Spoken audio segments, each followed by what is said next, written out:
What's up, everybody? Welcome back to the Common Sense the podcast. Happy to have you guys here with us this week, and you guys give a warm welcome to my good friend. What's up, JR? Hello, everybody. What's up, my name is Mr. Reed.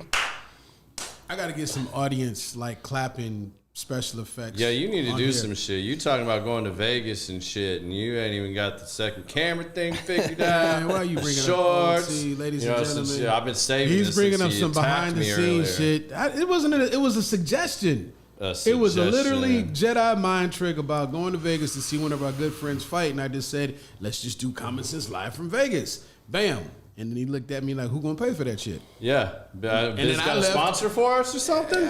I turned around and took my ass back in the room and started setting shit up, and here we are. Here we go. Yeah, a little whiskey sponsor for that, or yeah. I mean, we gotta do something if we going to Vegas and doing a show. I mean, shit, gotta get something going there, right? Yeah, I got a buddy that got a bar down there. Of course you do. I think it's called the Hard Hat Lounge. All right. He's actually a guitar player for Slash and Mammoth Wolf Van Halen, but his name's Slash, like in the dude with the big ass hat. Yeah, his name's Frankie. He owns a bar down there called the Hard Hat Lounge. Nice.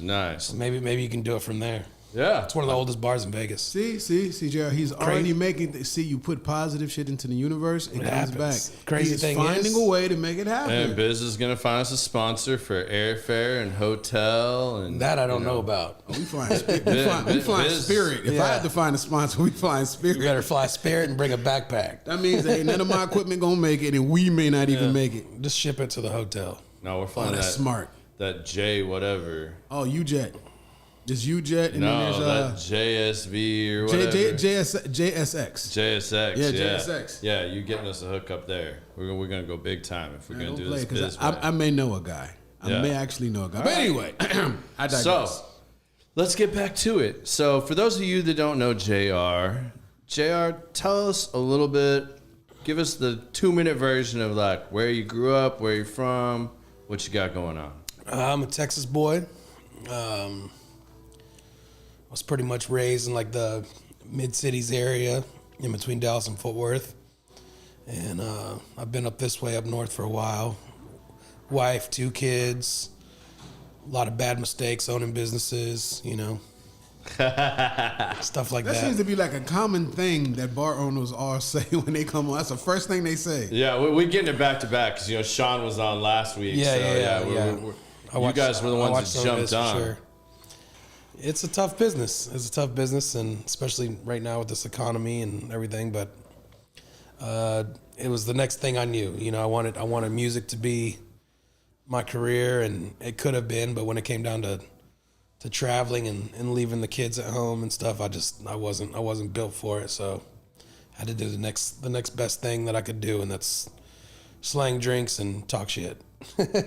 That's perfect, man. That's perfect. So tell everybody a little bit about the music background, because I mean, I know that's really where you started off, because like most people that are going to know you on here are going to know you for Will Call down in Deep Ellum, which is, you know, where I first met you back even in my early 20s.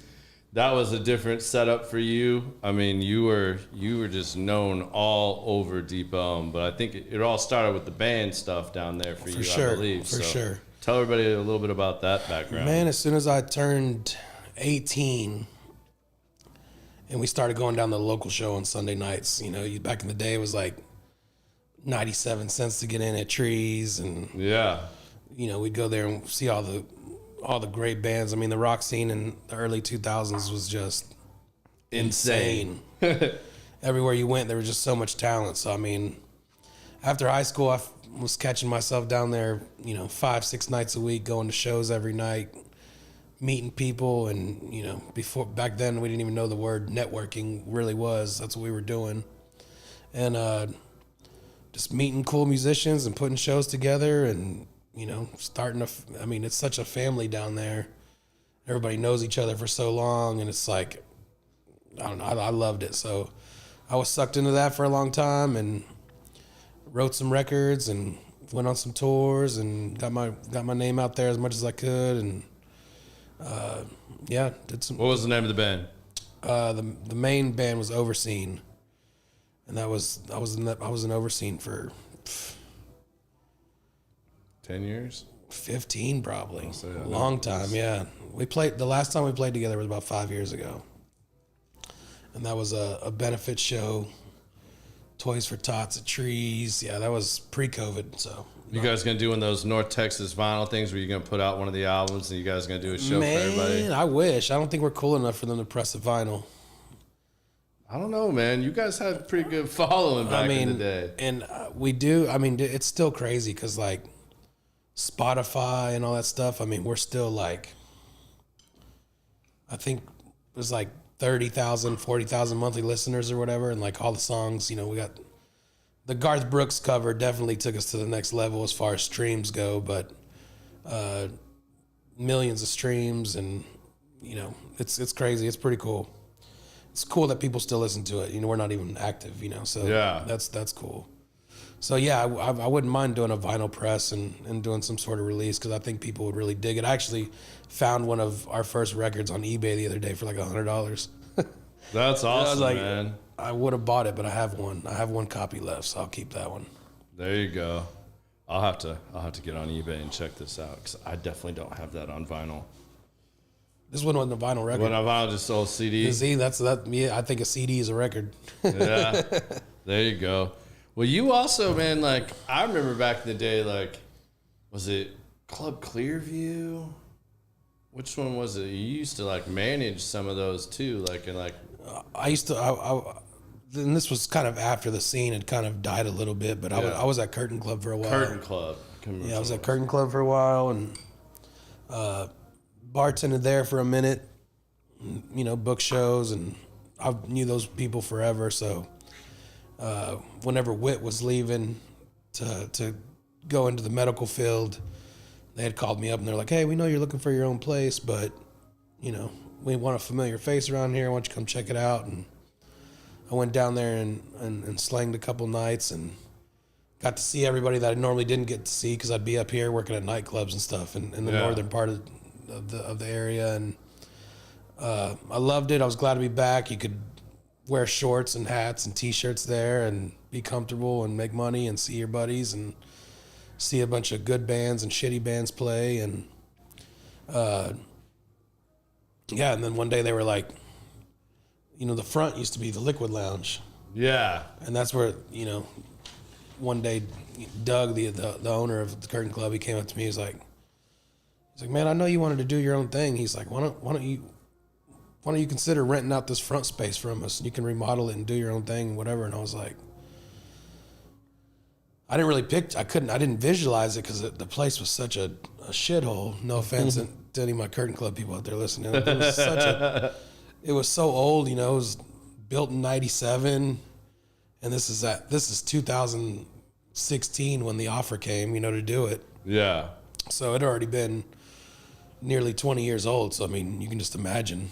It was beat up, but a lot of great shows in there. Yeah, just, you know, got a little loan and remodeled it and made it our own thing and changed it to Will Call, and that's where the story began, I guess. Yeah, because you've had a couple of different places down there, right? Like, didn't you have the saloon? Will Call's the baby. We do have Elm Street Saloon over on Elm Street. That used to be the Black Swan. That one we just kind of kept in the family because, you know, when it was Black Swan, it was like the greatest bar ever. So I just didn't want like any stranger from California to come and grab it. So we did it, and we tried to do a different vibe there so people knew it wasn't the same thing. And it's been cool. I mean, I've been so busy right now. We're building a pizza spot on the other side of Good Latimer called Good Side Pizza Pub. It's going to be just a little bar with good food, and we're right across from the hotel in the high rise, so it should be a good one. But yeah, for those of y'all that don't know and have not been to like Will Call, they have amazing food. Like, I'll put their wings up against about anybody in North Texas that I can think of off the top of my head. You know, and not being biased, because I'm a pretty humble dude, I'll put them up against the top 5 in America. And we'll be somewhere in that number 5. I know someone's better out there. Don't get me wrong, but they're legit. I know we crush it over there with the wings. Yeah. Well, I mean, before we get too far into this, man, like, I want to thank you personally because you and I haven't really got to catch up in a while. But for opening up Will Call when we did Naz's benefit, man, that was huge. It was a big success. Everybody loved it. They had a great time down at your place. I think it was a pretty good day for you guys as well. So, I mean, I think so. I was sorry I couldn't be there that day. Yeah. But, you know, staff thought it was good. And, yeah, you know, man.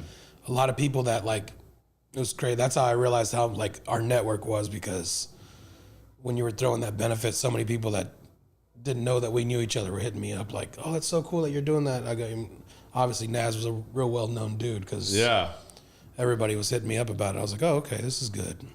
Because a lot of people, I mean, people ask to do benefits all the time, you know? Yeah. And, you know, it's not that you don't want to do them. It's just a lot of times, as long as I've been in the, like, music business, you see disappointment in those people that work so hard to throw those at the end of the night. It's like, you know, they depend on bands to bring the people, and the bands really can't, and so it's tough. So I was just glad that everybody was happy at the end of it, because those can be hard. You know, when you really need people to come through, and they don't. It's tough, that's man. tough. It's tough because, like, I mean, that's like the second one that I've done like that for a friend that was battling cancer, and, you know, trying to help them out in a tough time. And, you know, I knew it was kind of stacked against me on that one because I think we had, like, it was like right before Mother's Day week. It was Mother's Day weekend, I think, if I remember correctly. There was something in the way. There was some big holiday that was like that weekend. Was it Easter? Or Easter. Something like that. I mean, yeah, it was right around then. Like, so you were competing with people being out of town with that. And he's a personal trainer and head of the fitness staff over at Lifetime. So his big group is all people that are, like, really healthy, you know, and are all in North Texas. So to get all of them to come down to Deep Ellum on a weekend and get them out there, like, I knew we were up against some challenges.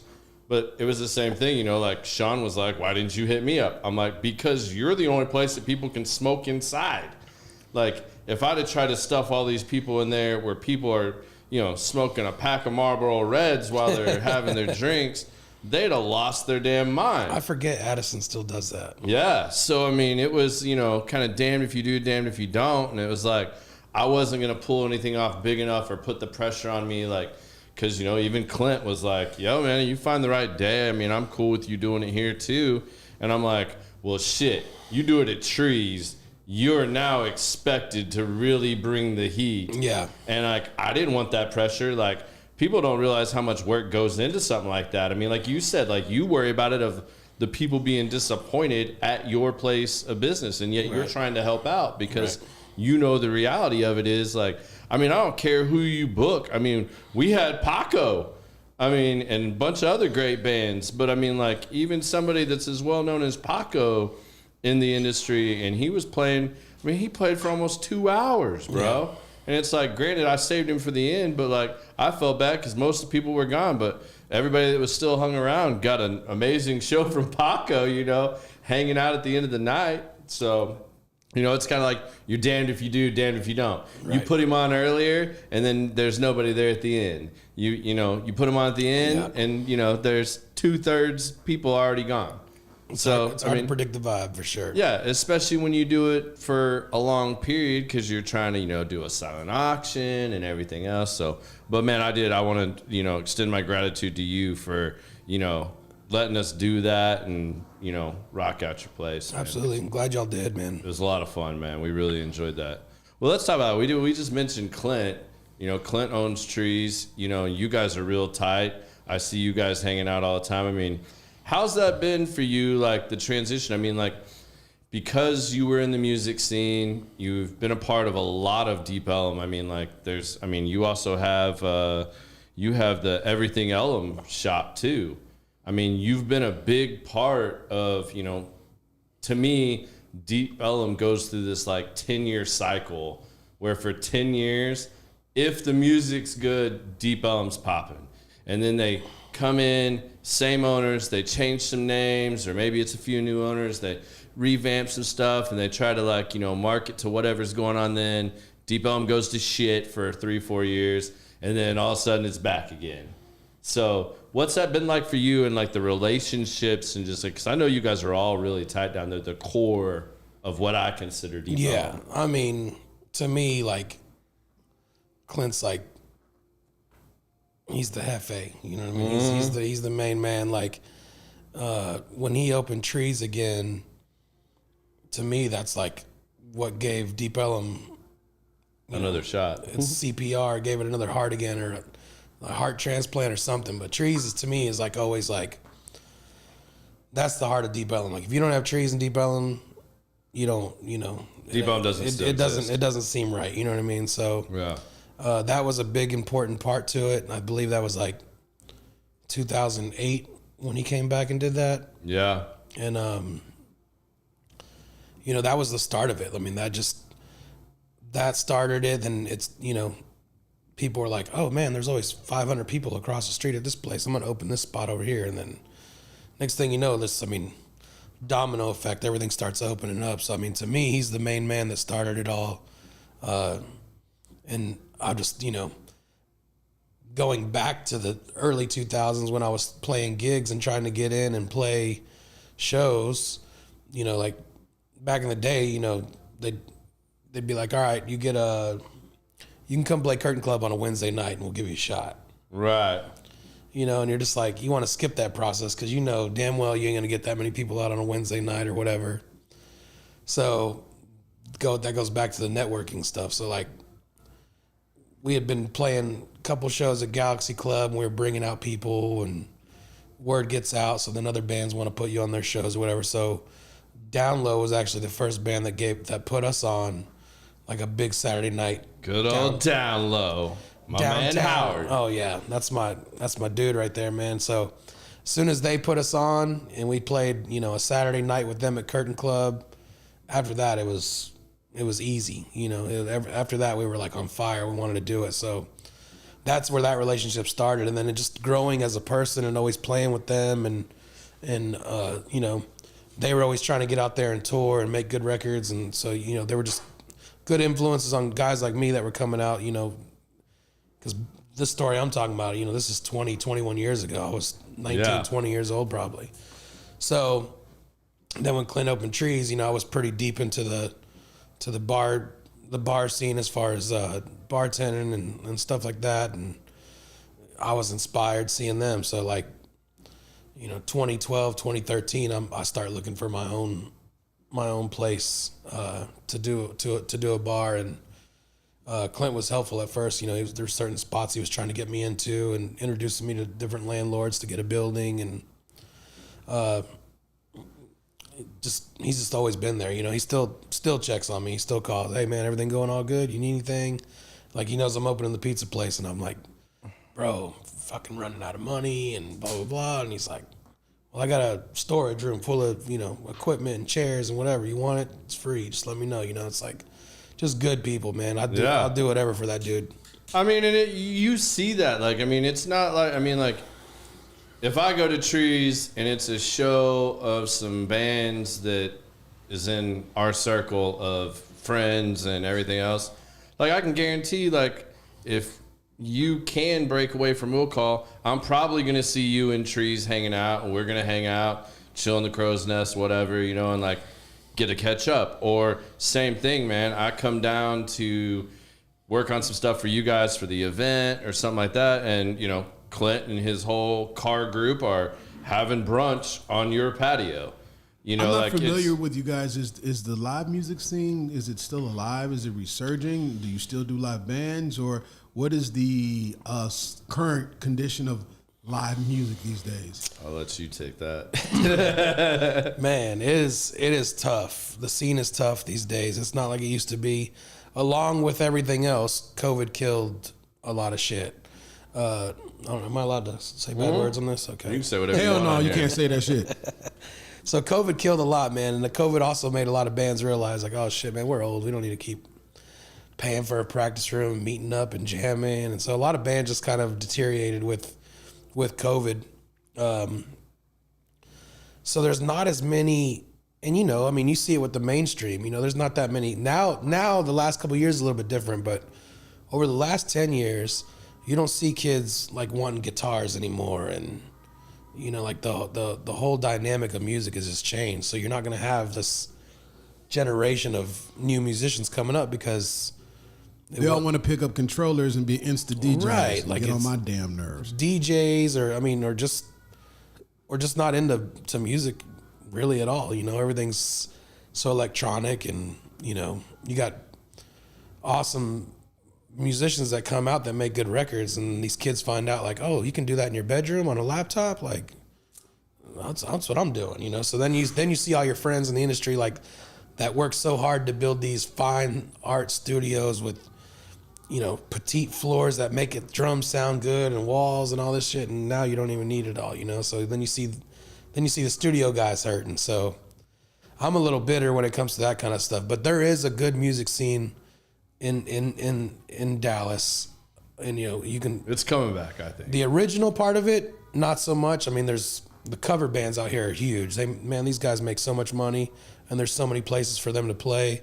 Yeah. There's so many, like, suburb cities in Dallas, Fort Worth area where they can go they can play without getting too worn out. You know, they can go do, you know, Burleson, Texas, Colony, Frisco, you know, so they can go all over and play. But then, like, when you go down to the Deep Ellum routes and you want to see bands out there, I mean, you still have, like, you know, the metal scene is still kind of doing its thing, and there's a lot of really good artists that are, like, more R&B, more funk, just really good. There's some really good musicians out there that are more in that genre, that a lot of guys like our group of people that we know or whatever wouldn't necessarily know about. Yeah. But they're out there and they're playing, and that's the difference. Like, back when we were getting trained to play, it was like, hey, you play in your city once every 3 months, you promote the shit out of it, you pack it out, do it again later on. Like, yeah, this new generation, that you can't tell them that. They want to play every night. They want to play one street this night, next week they play the next street. Like, they just want to play, and they're cool with that, and that's fine. Like, you know, everybody does their own thing. We all can't do the same thing, but I always talk to the younger bands, and I'm like, man, spread it out, you know, give your fans, like, a reason to come by, you know? Like, if Limp Bizkit played here once a month, would you want to go see them all the time? You know? Yeah, I mean, I probably would, but yeah, that was Freddie Durst too. But you're right. It's like from a DJ's point of view, when you play the same place every week, DJs have different styles, but it's you almost get to the point where you know what he's going to play after this song, after that song. You have sets and whatever. And it does get, if you don't make it some exclusivity or some scarcity to it, then it has no oomph. Like comedians. A comedian doesn't go to a city and do a different set. He's going through that exact same set. So if you see a comedian special and you just seen him in your city, you're going to hear the same jokes. Right. Yeah. But like being with Garrett now for 2 years doing this, and I keep hearing bands and bands and bands and bands, and it just feels like there's like with cigars, there's a huge renaissance in cigars. There's people that never smoked cigars that are smoking them now. Women, this different thing. Cigars has replaced the golf course, I think, as far as the meeting. But can the live music scene, I wonder, I don't want to call it a comeback, but can the entitlement of this generation, whatever letter it has, I don't know. I wonder what is it going to take to strike the match? Because everything that was comes again. Absolutely. Yeah, I think it's, you know, this is just my 2 cents on this. You know, from the late 90s through the early 2000s, Dallas's music scene was literally on fire. I mean, we had great bands popping off everywhere. I mean, you had, everybody from Down Low, you had Miser, you had, you know, Dolly Braid, you had Edgewater. Now, were they just local, or did they actually these have are all national bands that came recognition? local. You had Flicker Stick. You had, I'm forgetting so many. They were local, but a lot of the ones that he's naming off, they went off and did their own thing. They did tour. They did sell records. They weren't just limited to these 4 walls, but this was where they were generated from. Yeah. You had, you know, Drowning Pool was Drowning huge at the Pool. time. You had Hollow.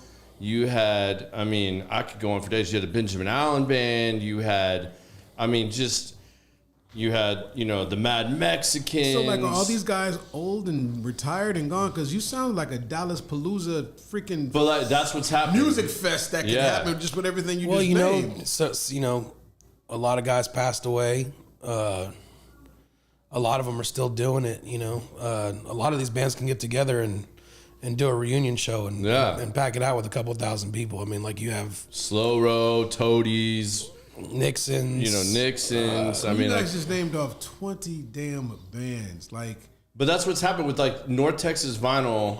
I know I've said this a couple times. Like, I think that's kind of bringing back a renaissance of it because they're re-releasing on vinyl because vinyl's gotten big again. Yes. That they're re-releasing these bands, big albums on vinyl again, and that's stirring up all right, our vinyl's getting released. Let's go jam for 3 months, and we're gonna do this one show. And then they either get the itch and they go, I'm gonna do it again for however long, make it or break it again. Or like Flicker Stick's doing that right now. Yeah. It ain't the full original band, but it's pretty damn close. And they got some heavy hitters in there too for the people in, like the chick playing bass.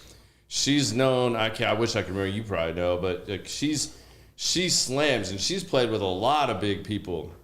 And I mean, you got all this happening, but I think what it's gonna take is a couple other of these younger kids that, I mean, like. You like Terry's kids up in Denton. They have a slamming little band that they played out at the fundraiser we did out there. I wish I could think of the name of it right now, but I'm mind blank on it. But it's going to take some of that because you have JR and I's generation that we grew up with that in our 20s. And like that was just, I mean, and Deep Ellum was so just hitting back then. I mean, you could go down to, like he was talking about the 97 cents shows and stuff like that, or even when the Edge was doing it, it was like $1 and you're seeing Nickelback, Deftones, Smash Mouth, like, I mean, big ass bands playing in, Club Clearview and Trees and, it's mind blowing, man, because you're in a, Gypsy Tea Room was big back then, and, Incubus was doing acoustic shows at Gypsy Tea Room. I mean, I saw Prince come in after a concert one time and play Blues Cat Blues or whatever and just like walked in and started jamming after he just played at like Reunion Arena. He does that a lot though. I mean, I've seen him walk in the spots and he finds a hot spot because he's a true musician. He doesn't love the music. You get Papa Roach or, whoever down there playing. That was my bad. In essence. I've seen Papa Roach at Trees. Yeah. I've seen bands like that. And it's it's cool. Now I'm older and I see those bands still, and Last time Papa Roach played here, they played at McKinney or something. Allen Event Center. Yeah.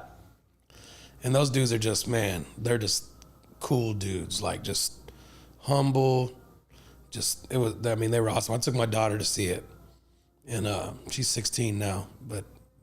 Took her to the show and let her see what it was, and just so she could feel that energy, because I've taken her to shows of like people that she likes and stuff, and I was like, you got to see this guy rock a crowd. So I took her to see Jacoby, and afterwards Tony Palermo, the drummer, good buddy of ours, he came over to the house because we live near Allen, So it just good times. It's cool that I'm older now and I'm not like. I can still be in the music scene and go visit all these dudes, and I'm not trying to like sell myself. I'm not like, hey man, listen to this new record I put out. I'm trying to go. You guys got any openings on this next tour? Put me down. I don't have to do that anymore. And now it's just cool. That's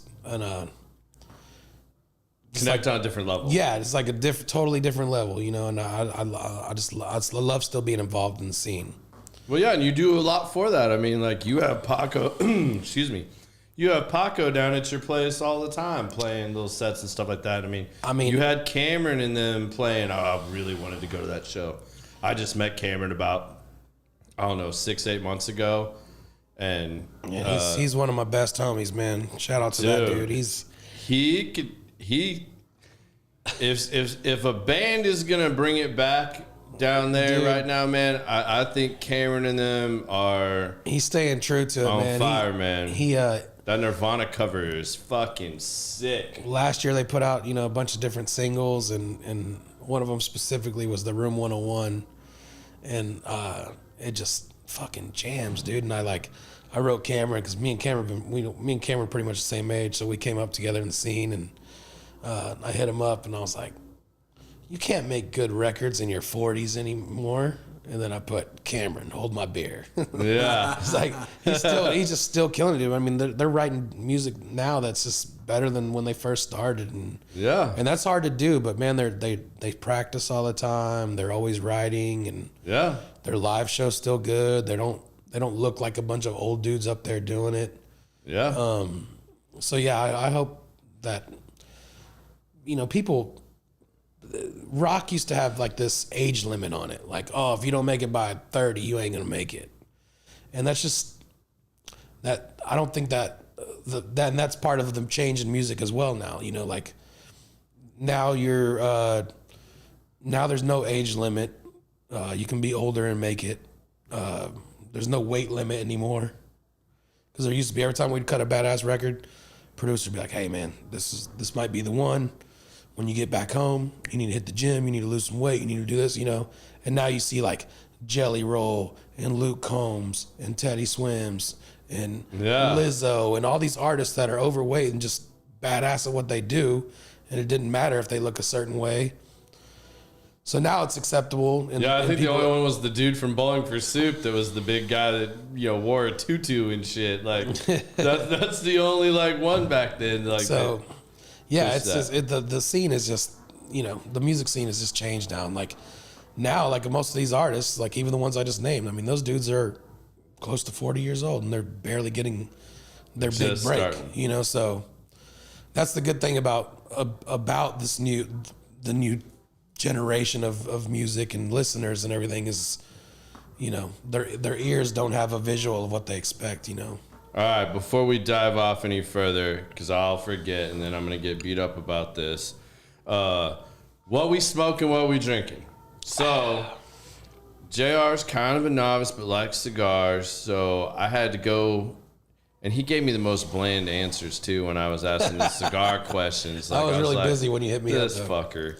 But so we are smoking the Atabey Sabios, which is one of my go-tos. This is something I smoke pretty regularly when I feel like spending decent money on a stick because these things aren't cheap, but they're really damn good. Like, it's Nelson Alfonso. So, I mean, Sabios is here, what we're going with. I mean, what do you think about it, man? I mean, honestly, when I want to smoke a cigar, this is pretty much the flavor that I like. So, yeah. So whatever I describe to you, this is pretty spot on. So I like this. All right. He's like, I'm like, how do you like your coffee? He's like, I like my coffee with just a little bit of sugar. And then I forget what else I asked you, but you gave me just enough that I could all right, I can work with this. I kind of know where you're at. I kind of gave you the Beastie Boys answer. Yeah. I like my coffee with sugar and cream, or how's it go? I forgot anyways. That's what the Beastie Boys song on Oh man, I can hear it right now.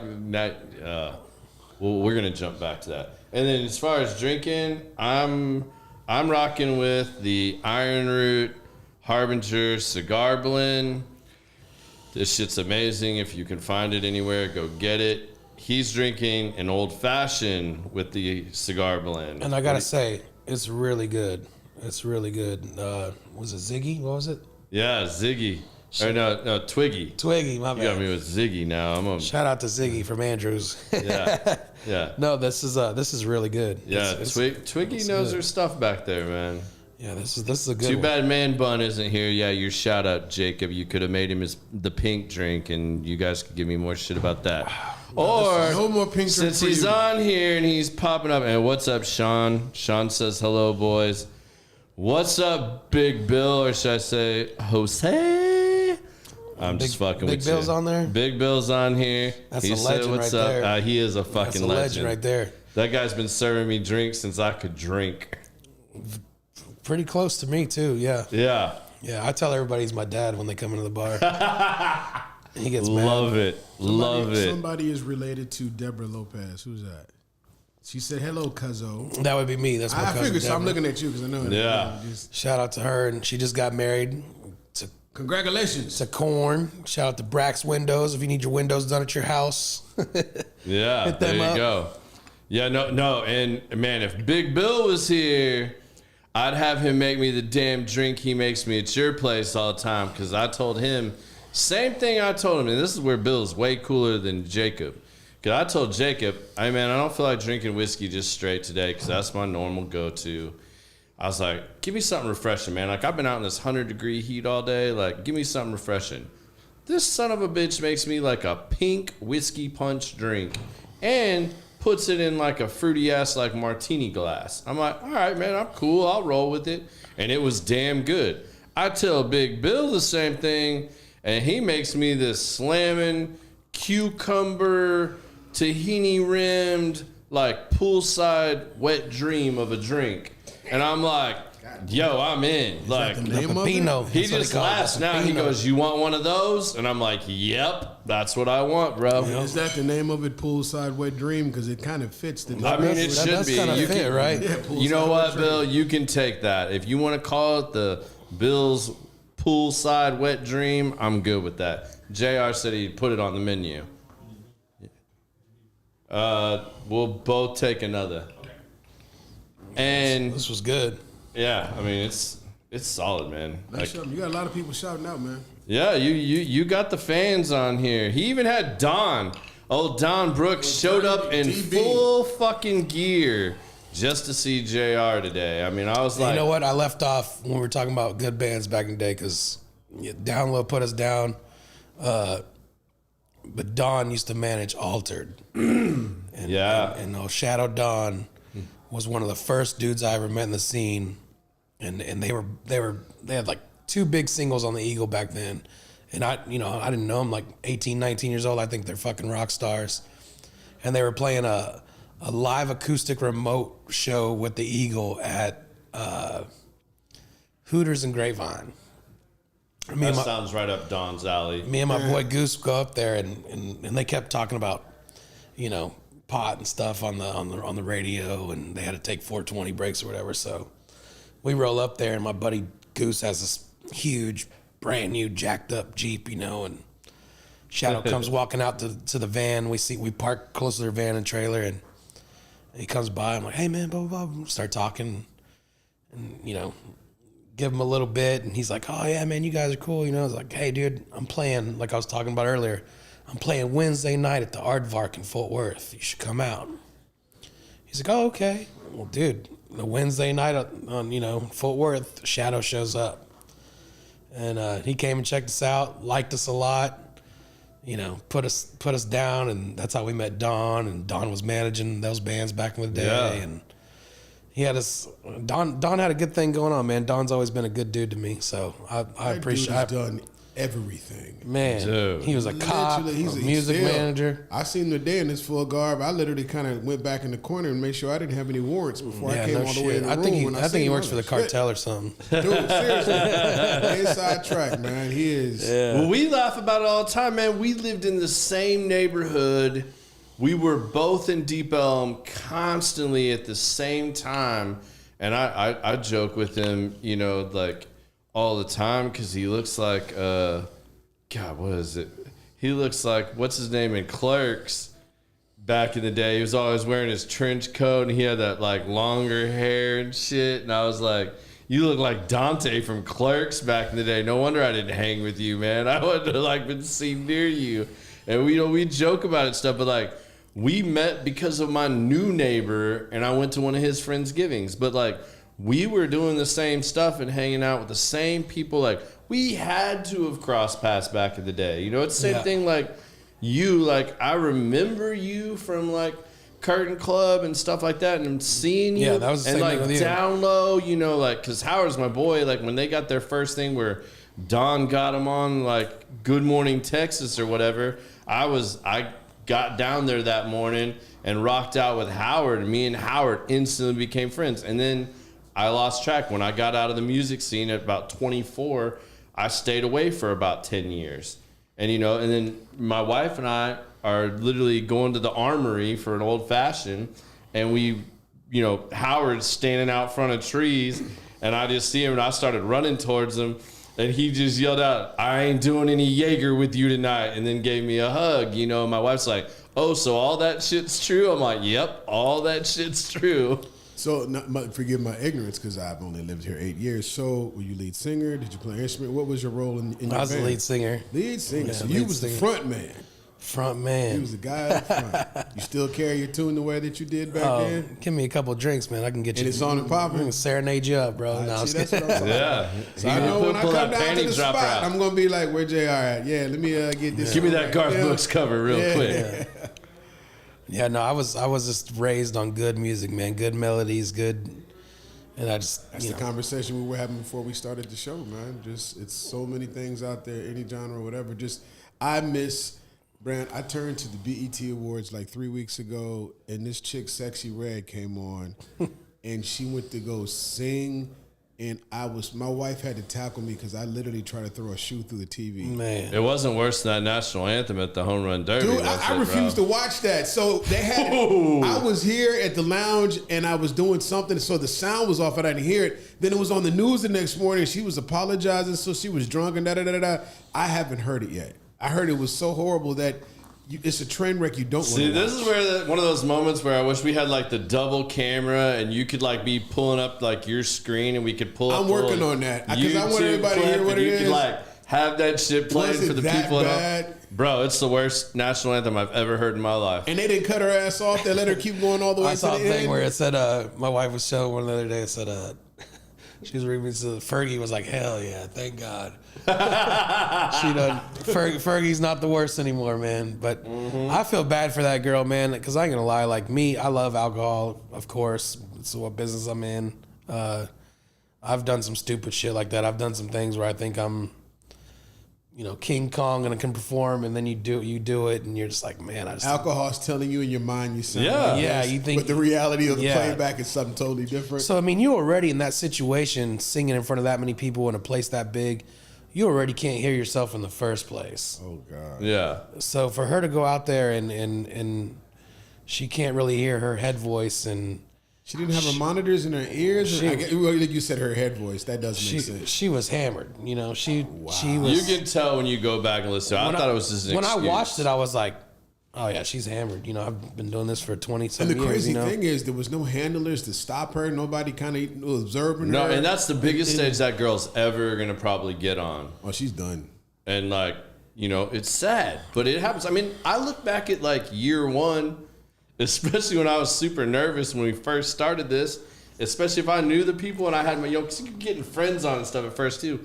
I was just pounding drinks because I was nervous as shit. Right, 2 hours later. I hadn't done this. Like, as much as I want to say I wasn't nervous, I was still nervous. Beginning of the show, it's welcome to the Common Sense Podcast. And show, oh, yeah, I'll see y'all next week. Bye bye. Yeah. It's like hour 2, no sense. Yeah. We had no sense by the end, bro. For sure. Oh, man. That's dope. That's yes. funny. Yeah, it did it. So I feel bad for the girl. And I mean, she's in the country music market. Country music market's very forgiving, so yeah, I don't think her career is completely over. She'll be all right. She should be okay. I mean, she's gonna have to give a just, Whitney Houston-esque performance though. When she comes be back. able to do that, man. She is definitely not gonna. She's gonna have to hit a couple home runs. She's gonna put a uniform on or something. Because man, I feel bad for her. I really did. I'm going to watch it after the show today. I'm going to go ahead and buck up and just see how bad it was. I just didn't. Well, it's funny because like the first 30 seconds, you're kind of like, and then it's something kicks in, and you're like, oh damn, girl, you shouldn't have done that. Like, man, I felt bad for her. That's a big stage to be on. She's probably $115. Yeah, so like I said, I could see her on the screen, but she probably thought, a couple. She probably got up there at noon for like. And just been throwing them back with all the stars. Yeah, and she's just, I felt bad for her though. But so how much live music do you have live music still at Will Call or any of your spots? I do. I don't do it all the time. I mean, on Wednesday nights I usually keep like acoustic artists in that got great voices that can bring in some people from the streets. I do have a back venue at Will Call, and we're gonna be using that a lot in August. We got a lot of good bands playing in August, and I would like to do it more, but like you seen us just now, how we were just naming off bands like boom, boom, boom. And we didn't even get to 30% of what it was. Yeah, not even close. But nowadays, bro, like if I'm trying to book shows for, I used to be able to like Curtain Club days, I could sit there and I could literally like plan out a calendar for the whole month for every Friday and Saturday. And I could do that all in a day or two. You know, book all the bands. We're talking. You had that many in your roster. And big bands, bro. Not you had that many bullshit. to do with, you know. Now, I mean, like, dude, you tell me to name 10 bands that I can book right now, and I'm like, I'm at a loss for words. I can't think of them. Like, well, what is your audience like? What is the makeup of? Because this is something else we talked about before the show. It's like as a DJ playing for the crowd that's in front of you. The makeup has it changed over? I mean, everything has to evolve. I get that, but what would you say the type of patron that comes through there? You know, the makeup of it. Are they susceptible to the live music? You kind of like, no, you know what? Let's take your bar out of it. Give me Deep Ellum as a whole. Does Deep Ellum have different type of pockets, or is it a vibe that the whole area shares? Because I don't go down there that much because it's a freaking 40-minute drive. I hear you. And there's just so much. I mean, you got a place like Three Links, which is like a big part of Deep Ellum. You know, they're more considered a punk rock venue, but every Tuesday night they have one of the best R&B shows you can go see. Like they have it's called Collab, and you just have all these badass musicians going up there. Just like a you got a new nickname. I don't want to call it open you also mic, get but Ziggy like now. that was my bad. No offense, but the cocktail the cocktail's good. Perfect, thank you. So there Very are good. different, like just it's not just one type of vibe. You can get a little bit of. You can get a little bit of everything, man. You go to the, Commerce Street, you're gonna have the Free Man. The Free Man's gonna have, R&B and jazz and fusion bands, like really good bands over there. And then you go to like places like Ruins has a music venue, and they're doing all kinds of rock bands, hip hop bands, whatever. They also have Armory as well. Armory and Ruins, same owners. Yeah.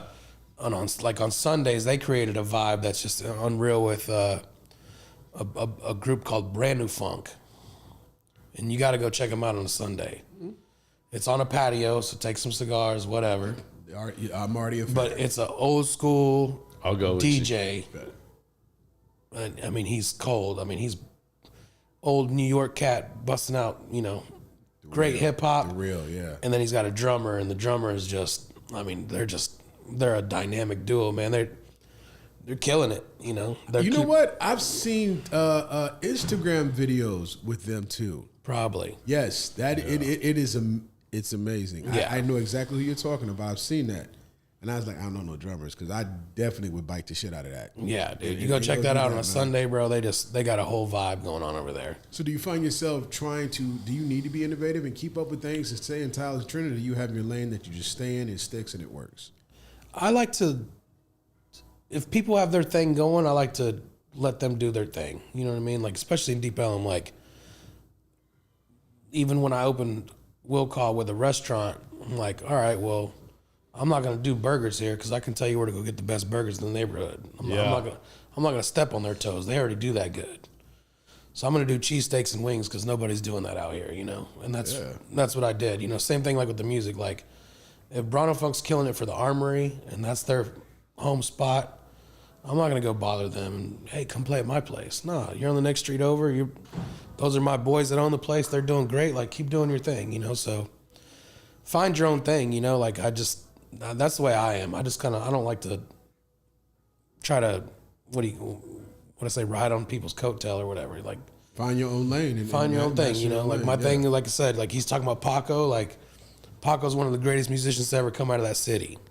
He's such a well-known singer, but songwriter. he's a He writes for songwriter. everybody. Like people don't even know all this stuff. Right now, he's got a top 40 with Blue October on the radio. You know what I mean? Yeah. Like, he's a amazing songwriter, amazing musician. Almost won a Grammy with nothing more. Right. If I keep him booked, he's my homie and he gets his bills paid.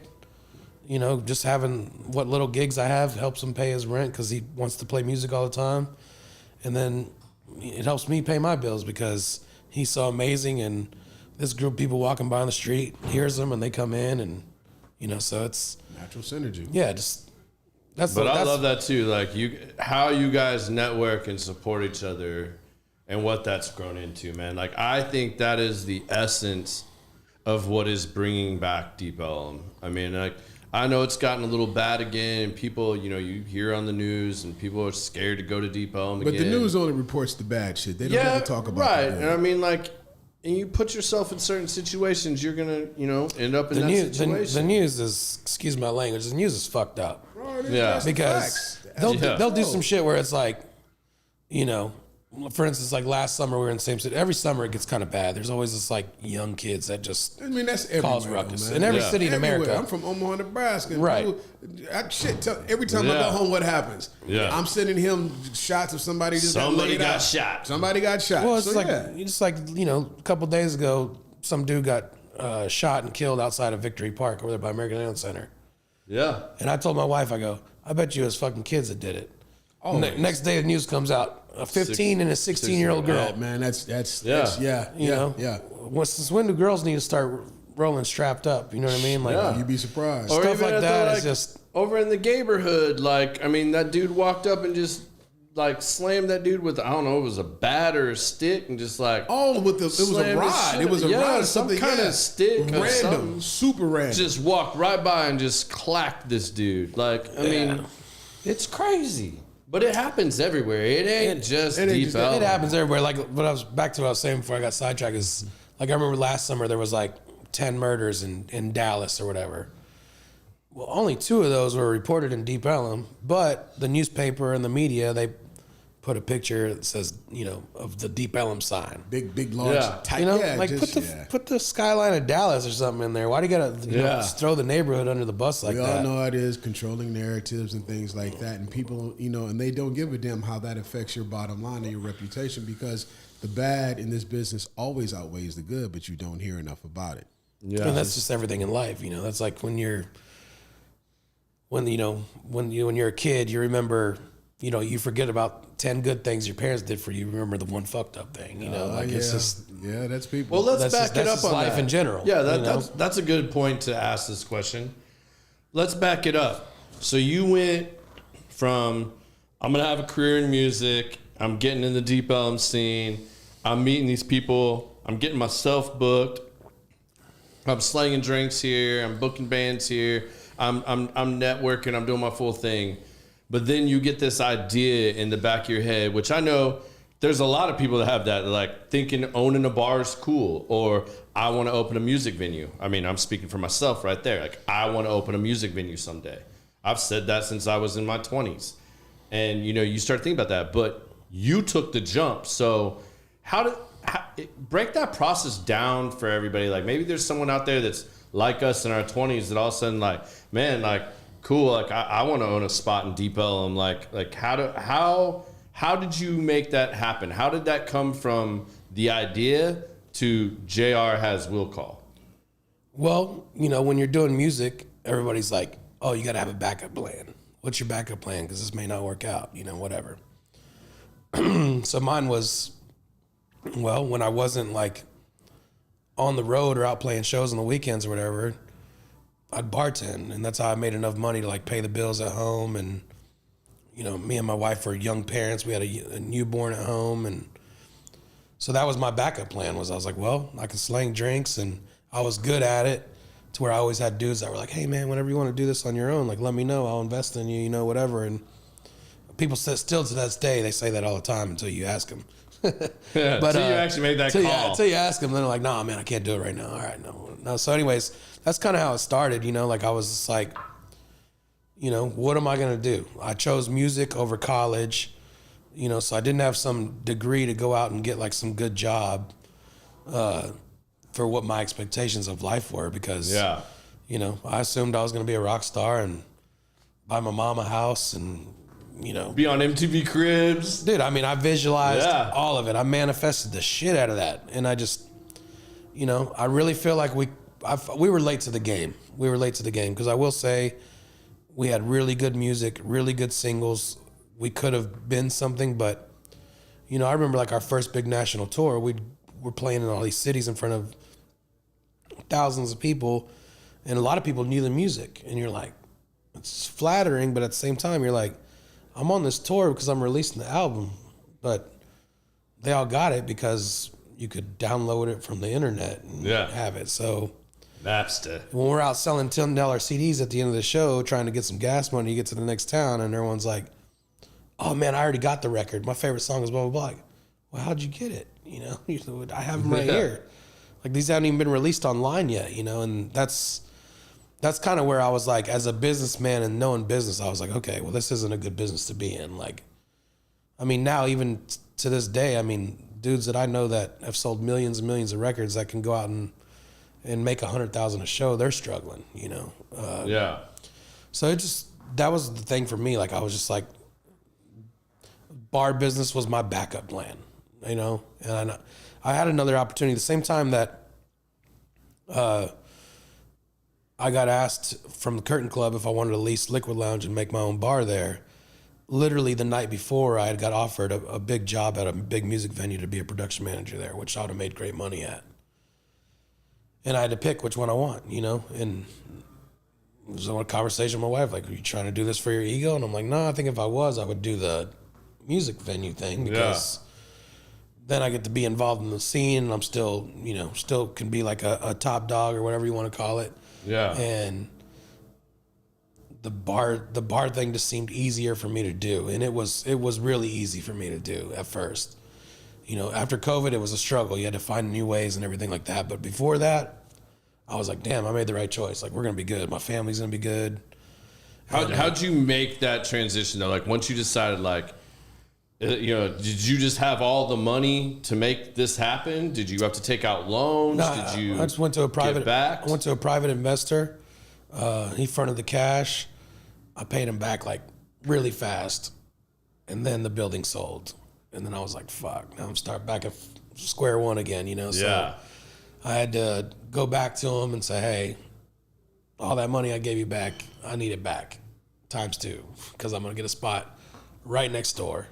That's way bigger and whatever. So that's kind of how it happened, you know? And from then on, it just kind of, you know, the opportunities just kind of come, and there's different ways. You meet people that never really been in this business before and want to get in this business. They need your help. They need your name to do it. And that's just kind of how it happens. Some stuff is just like, in that neighborhood, is just like a sacrifice of love for, like, me and a couple of bar owners got together and did the t-shirt shop. Yeah. You know, and it was like, let's do this. And is that what turned into Everything Ellum? Everything Ellum. Like, at first I had this visual in my head that we would just put to, because right across the street is Pecan Lodge, and there was, you know, a line out the door all the time for their barbecue, and tourists are there. And so I was like, man, we need like a knick-knack shop like Austin has, you know, just sell some Texas t-shirts and I love Dallas or whatever. And so at first it was kind of like corny stuff like that, you know, just kind of like cookie cutter BS knickknacks that people would buy. And then we got further into it, and I got Chris Llewellyn involved, that owns Llewellyn's print shop, and he already prints a lot of the artists, and he owns Deep Ellum Apparel. So Deep Ellum Apparel is 60% of the store and Everything Ellum, and Chris runs the store, and he was a blessing to the project for sure. But we did that, and like the landlord that owns the building loves Deep Ellum, loves guys like us that love the neighborhood. Like, we're like, look, we know we're not going to make no money on this. We just want to like give the neighborhood something cool, and that's what we're doing. I mean, I'm wearing a Deep Ellum Apparel shirt right now from Local Menace, and so we just did that. Like, as long as the bills are paid there and the staff that works there is taken care of, that's all we care about. We're not in there profiting anything like that. And that might be like the bad part of me as a businessman, but at the same time, it's like, yeah, you know, it's better than that place being vacant in the neighborhood, you know? Yeah, you're building the environment. It's not like I'm there working 40 hours a week and not making any money. Like, we have a staff there that's making money. They have a house to live in because of that job, whatever. So let them be blessed, and we can have the place for them to do that. And, you know, that part's cool. That's what I love about that. I feel like all this stuff is going to pay off eventually. Yeah, like, I'm a strong believer in it, you know. Will Call's my baby. It's the biggest one. I gotta take care of that one the most, and it just has like a really good feel and vibe to it, to where I mean, that location is pretty much the best location you can have in the neighborhood. I mean, I'm literally smack dab in the middle. Yeah. On the corner, you know, I mean, anybody that's, you know, they say location. Well, I got the location. So now I just got to make sure that we do our part, which the staff there just crushes it. From the kitchen to the front of the house. Like, yeah, you hired like everybody that everybody knows. Well, that and it's just like a family thing. You know what I mean? It's like, without even trying, you can go anywhere you go work. People are like, oh, we're a family here. They're fucking lying to you. You know what I mean? Like, they say that. A family that hates each other. Yeah, I mean, and family's dysfunctional sometimes. Yeah. I mean, it is what it is. But man, the people that work there, I mean, they literally like care for that place like it's theirs, and I love that about them. And you know, they know like right now's a struggle. You know, but as soon as we get back to where things are hot again, everyone's gonna be taken care of, and everybody's in good hands. Like I'm not some dude that you see on vacation all the time and doing all these. If we ain't got it, I don't got it, you don't got it. It just is what it is, you know. Yeah, no, I mean, we're in this together. You know? See that? I mean, like, and when shit hits the fan, like, you guys step in. I mean, that's why one of the reasons I support you guys, like, you know, whether it's you or Sean, you know, we were giving Sean a hard time because, you know, the week before he came on the show, he had some people that were dealing with some stuff up there, his family at the back nine, and he posts, come support me. I'm coming out of retirement, slanging drinks behind the bar. I can't tell you how many times I see you make that post. Like, I mean, it's not uncommon. Like, you're not one of those bar owners that's like just in the back room or whatnot. Like, you're out there with your people, and you know, you're back there slanging drinks. I mean, I know every time I go down there and we stop in, whether we're down there to see a show at Trees or whatever, and we come by Will Call, we go to the burger spot, get our burger, come back there, go to the show, come by, have some wings before we go home, have some drinks with you guys. I mean, it's not uncommon to see you behind the bar. And I mean, how do you, but let's ask this too. How do you balance that? Because you do have a young family at home still. I mean, you still got kids in school and all that, and you got soccer, football, whatever. How do you find balance there between running all these things, opening up a new pizza spot and everything else?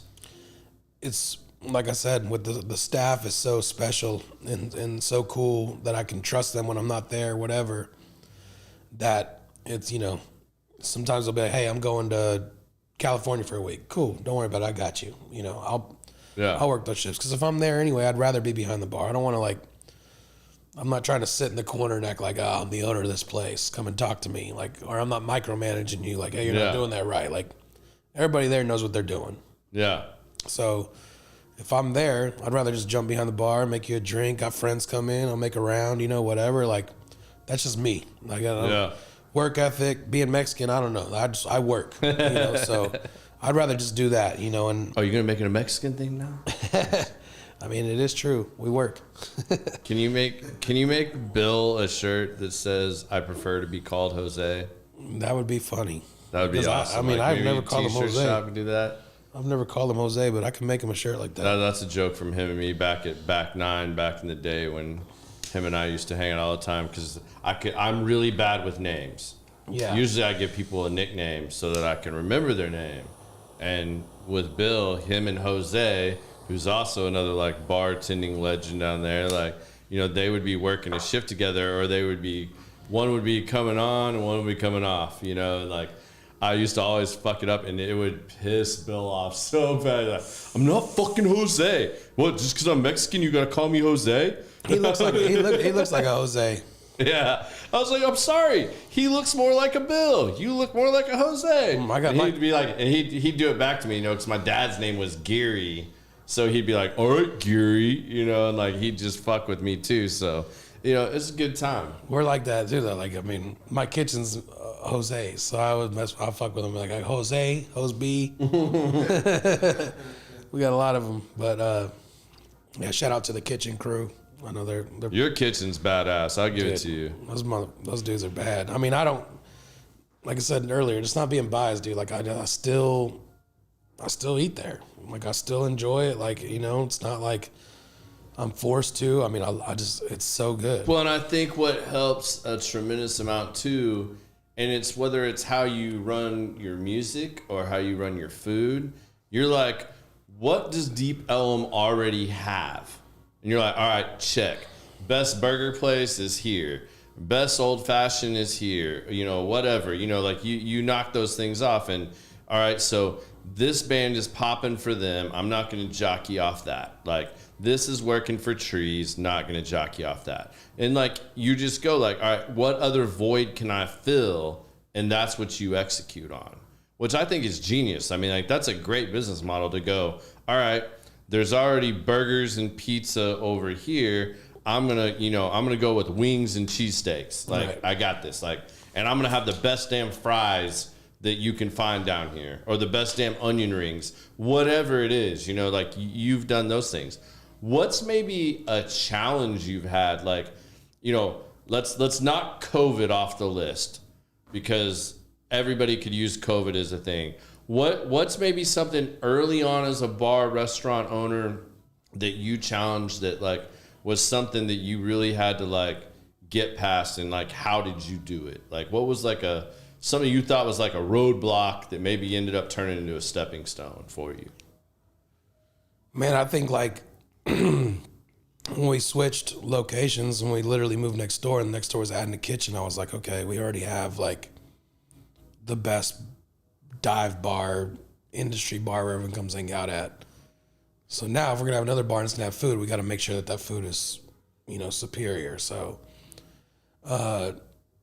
that was the challenge, because at first I was like, well, I'll bring on this dude that wants to have a restaurant, and he can run the kitchen, and as long as they're, you know, 4 stars and above, I'll leave him alone and we'll run the bar. And then I got to a point where I was like, no, you know what? I'm going to take the challenge on. I want to do my own kitchen. I want to do my own, you know, my own thing, and that was a big challenge. Yeah. Because adding the kitchen is bro, you want to talk about going from making money to making no money, add a kitchen. Yeah, RJ just said Wilco got the best chicken wings in DFW, fries with Kool-Aid ketchup. I like that. The pickle fries with Kool-Aid ketchup will change your life. Yeah. Who was that? RJ.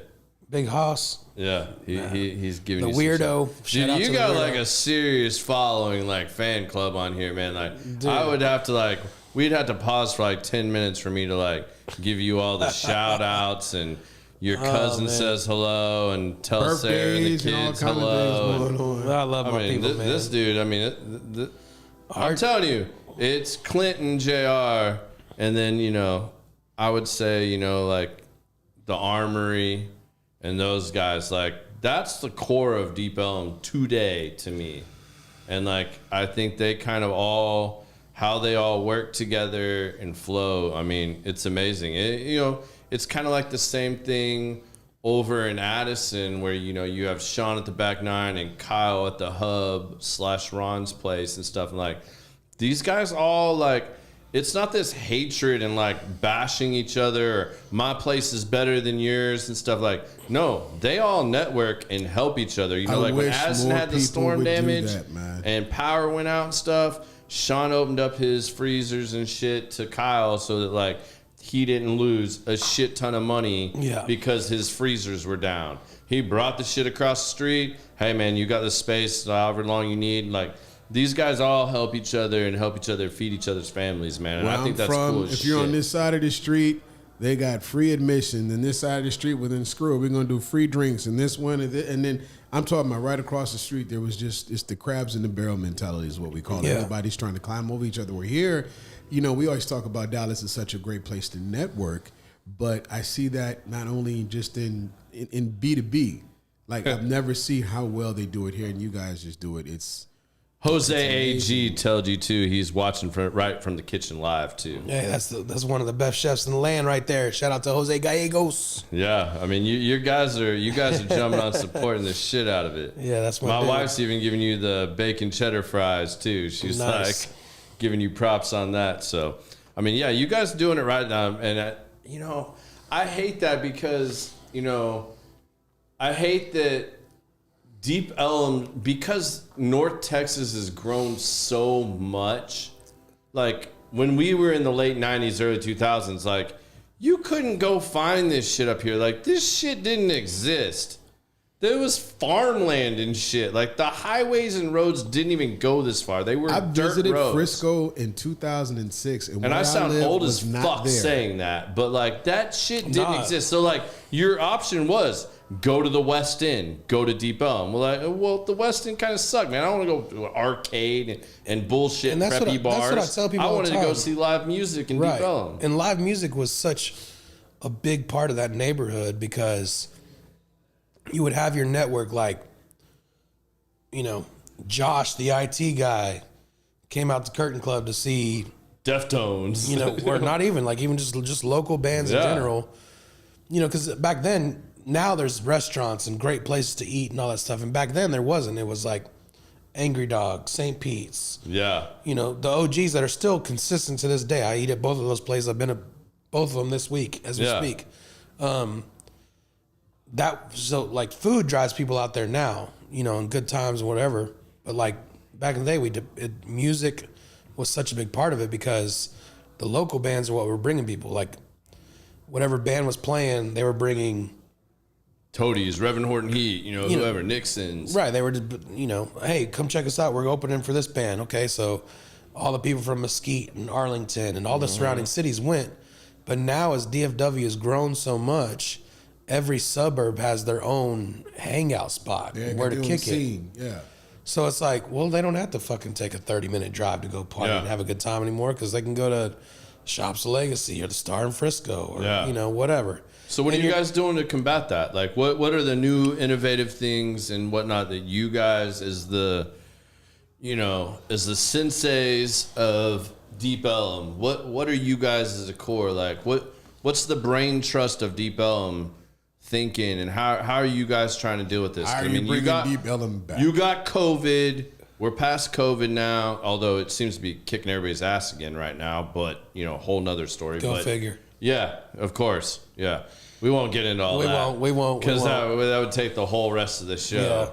Yeah. We'll start talking about slanted roofs and crazy shit. So I ain't here for that. That's for sure.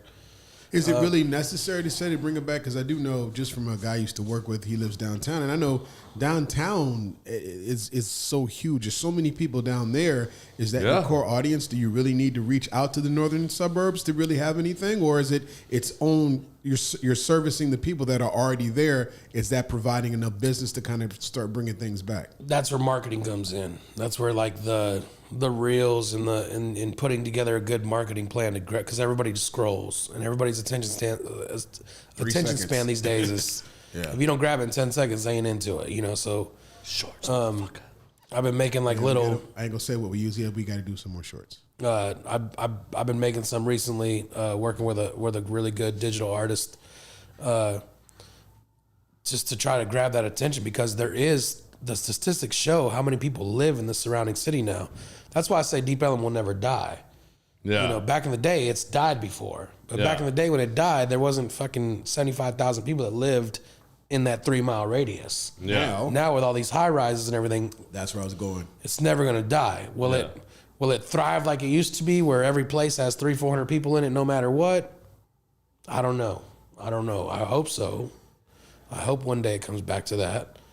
I mean, when we first started Will Call, bro, like we had to clear the tables out at 10 o'clock. Take the tables out, put them in the back because we were gonna be so packed. Now it's like, I think we need to put some more tables in here. It's just. I'm gonna ask an odd question. Do you think? I think it's the age thing too, though. Being I'm older, do a lot of people go out anymore after? And I hate to say the COVID thing, but let's take COVID out. That was 3-4 years ago. Do a lot of people still go out, or you see more people like, we'll go out this weekend, but we're gonna do what we call a kickback at somebody's house, and a lot more people are chilling at home and going out occasionally. Have you kind of heard that in the wind, or any kind of observation? Absolutely, I do the same thing. It's the economy for that. I think the economy has to go with that, and without going too far into any bullshit. Yeah. Like grab a $50 bottle that you like, grab a $20 stogie you meet like, me on my patio, and let's chill at my house. That does happen a lot these days right now because it's expensive to go out. Whether you pay for parking or you take an Uber, or you do this, whatever. I mean, you gotta. So where do you find a fine line of incentives to bring the people out again? I mean, that's just kind of. Is it going to be an artist that makes people want to go see that makes them come out, or it's a big question mark right now. Every day we're trying to figure it out, you know, because business isn't what it used to be at all.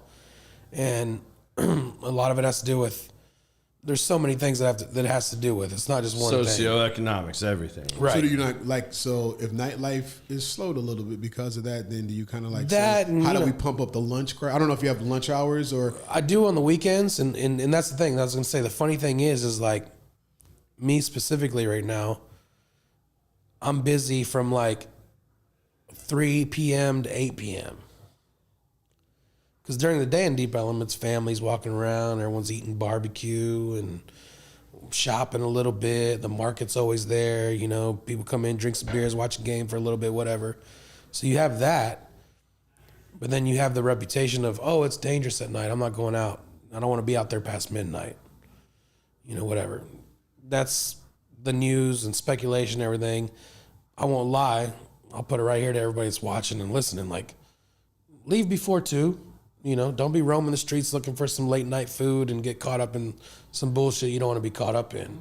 Especially they're looking for you. Especially in the summertime, because there's a lot of young, you know, kids out there just kids, you know, fucking it up for everybody. Yeah.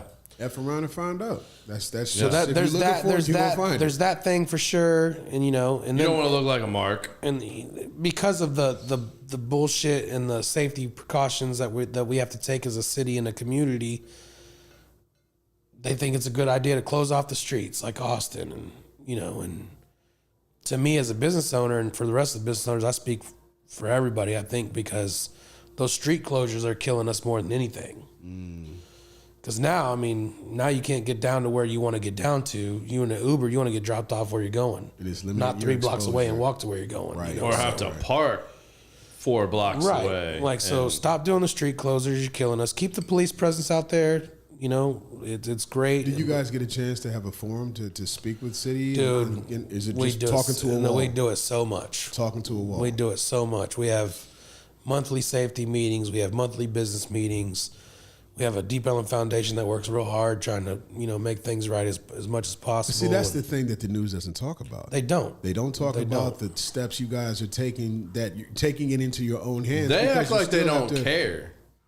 And I can tell you, because I know most of these guys personally, like, they deeply care, man. Like, not only is their livelihood invested in it, like, they got into it because they love Deep Ellum. You know, like, everybody, you know, like, got their start down there. Like, that's where they fell in love with live music or performing or whatever. Like, you know, Deep Ellum is Austin's 6th Street.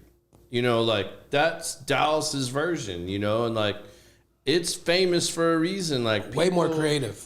Yeah. And it, you know, like, I don't know what the renaissance for it's going to be. Like you just said a minute ago, you know, it's going to take, I think, a combination of a lot of things, but we need more JRs and Clints and these guys down here that are advocating and getting a little bit more of a platform to talk about. That's why I was real excited when, like, you know, JR and these guys said they wanted to come on and talk on the show. Like, you know, I busted his balls when I was down there talking to him about it. Like, come by, you know, people don't want me on the podcast. I'm like, no, bro, like, people do. Like, this is important to people in the local community because there's a lot of people, you know, especially my demographics that I hit on the show. Like, it's our age group, you know, it's like, that's what we grew up with. You know, I think your age group. The West End was like closing down, and like Deep Ellum was. I mean, because like Deep Ellum was killing West End.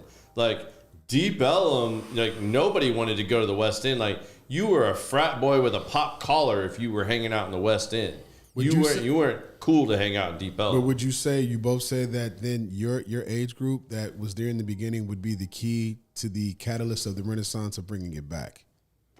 Especially I think partially. I think that's a hand. I'll go first, and then I want you to answer this. Yeah, for sure. I think that goes hand in hand. I think you need to get our age group wanting, because all of us are up north now. You got to get them wanting to go. I mean, like both of us. We both live up north. We still go to Deep Ellum. I mean, him more than me, but he has to.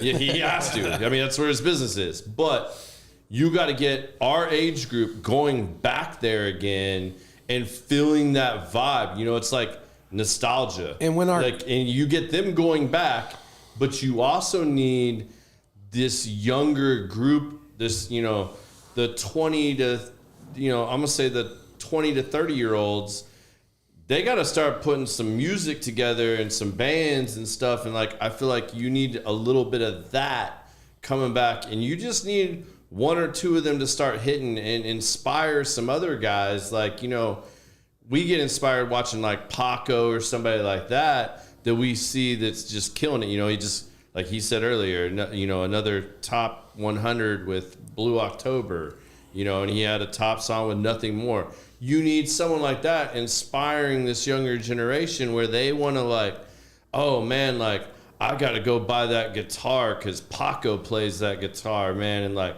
I want to kill it. I want to get up on stage and I want to play live at Trees in front of everybody. Like, You're saying what I'm thinking. You're saying what I'm thinking, and I'm curious to see what do you think about the same thing, because at the point I'm going to make, you're spot on to what I'm thinking. So our generation of people that grew up out there that still love the neighborhood, they love for the opportunity to go back.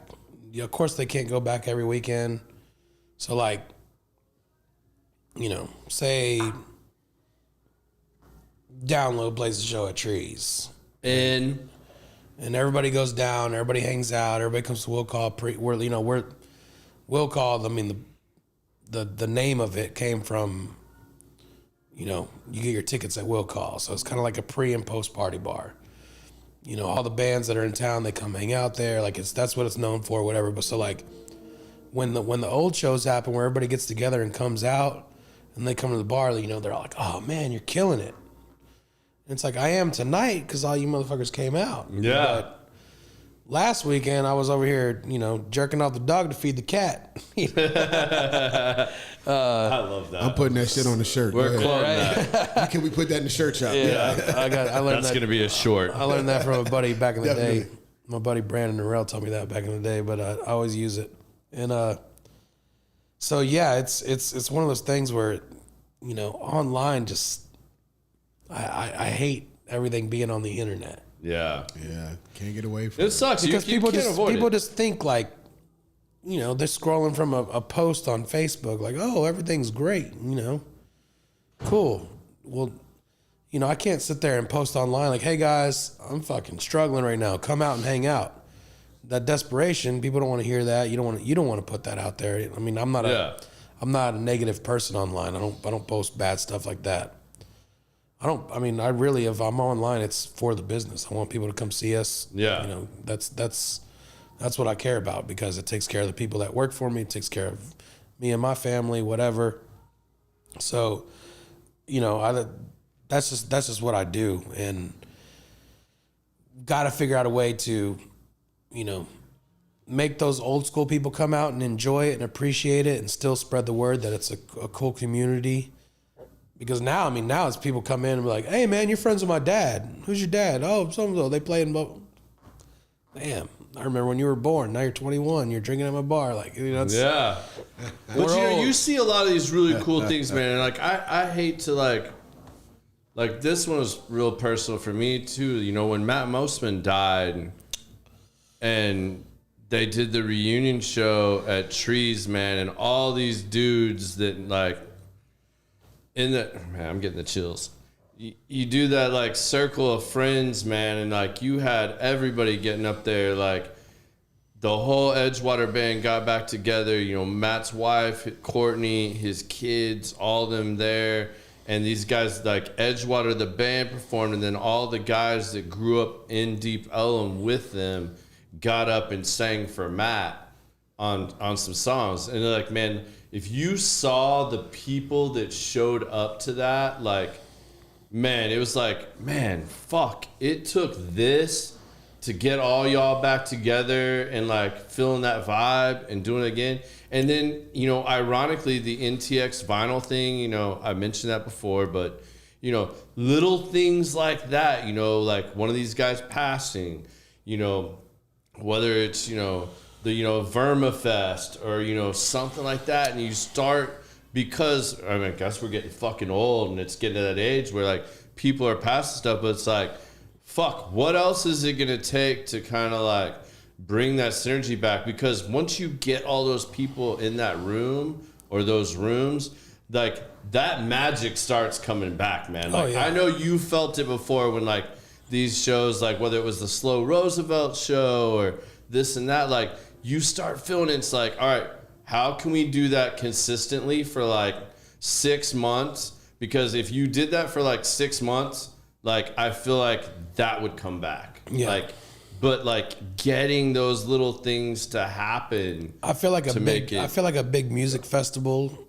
would help out. I feel like just a really big one, like, you know, put together the Toadies and Drowning Pool and Bowling for Soup, and I mean, put together all these big icons with a bunch of local bands and get everyone to come, get thousands of people to come back and see, like, oh, this is a good neighborhood. It's not what the news said it was or whatever. Yeah. But other than that, I mean, that's the way life is in general, though. I mean, it's like when you have family, you haven't talked to them forever.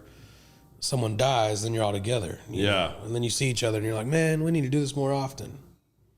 You don't. You know, it's just time goes by. And so do you guys talk about that stuff? Like you and Clint and guys, like how do y'all spark that? Like, man, like you guys, is this something that, like you guys working on? Like, we try to, man. You know, it's one of those things where you kind of run out of ideas, you know? I mean, we know what to do.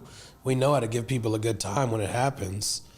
It's just how, you know, it's just a chemistry thing. How do we get it all to work out together at once? And it'll get there. You know, there's going to be great time. There's always going to be great times out there. There's always going to be a band that wants to get back together and jam, and it brings people together again. Or, you know, unfortunately, like if someone passes away and we do a memorial for somebody, it brings everybody back together again. And I mean, that's just life. That's the way it is, you know. And that shouldn't have to always be the only reason everybody gets together. Easier said than done, but right. I'm sitting here listening to both of you. It sounds like all the ingredients is there, the kitchen's there. We just got to get some chefs in there and start cooking. For sure. I mean, that's what it is. It's like, but you know, with how spread out everything is and how many, you know, it's hard to like keep it going, you know, because it'd be great if we could put together one of these shows every month, you know, and, you know, 1 month we get, you know, Edgewater to come back and do something in memory of Matt and everybody sing again. And, you know, next week you get Download to get together and, you know, or next month, or if you could do it once a month, it'd be hard to do it once a week because oh yeah, that's we're all old school cast. I was on some quarterly stuff, but right, yeah, that is. It'll happen again, man. We just need, you know, younger generation come out and play some music and bring people to that. And musicians gotta love it, you know what I mean? Because like like I was talking about earlier, you can go play, you know, at this sports bar and this place, and you can go play all these places, but there's nothing like the energy of playing like a tree stage. Yeah. And you have that production and those lights, and you're standing right where you know every rock star you ever loved. Yeah, Kurt Cobain got his ass whooped there. Yeah. You know, like you just the nostalgia of being in those places. You know what I would love to see? A documentary on Deep Ellum. Just from the days that you guys described, there's got to be plenty of video. There's got to be footage. There was one. There was one that we were working on for a while. Man, I don't know what happened to that producer, what he was doing, but he was putting together something when Curtain Club was going under, you know, because that place had such a big history of what it was, you know, 20 years of Deep Ellum music before it closed down. God, what was the name of that band that System of a Downside? Fair to Midland.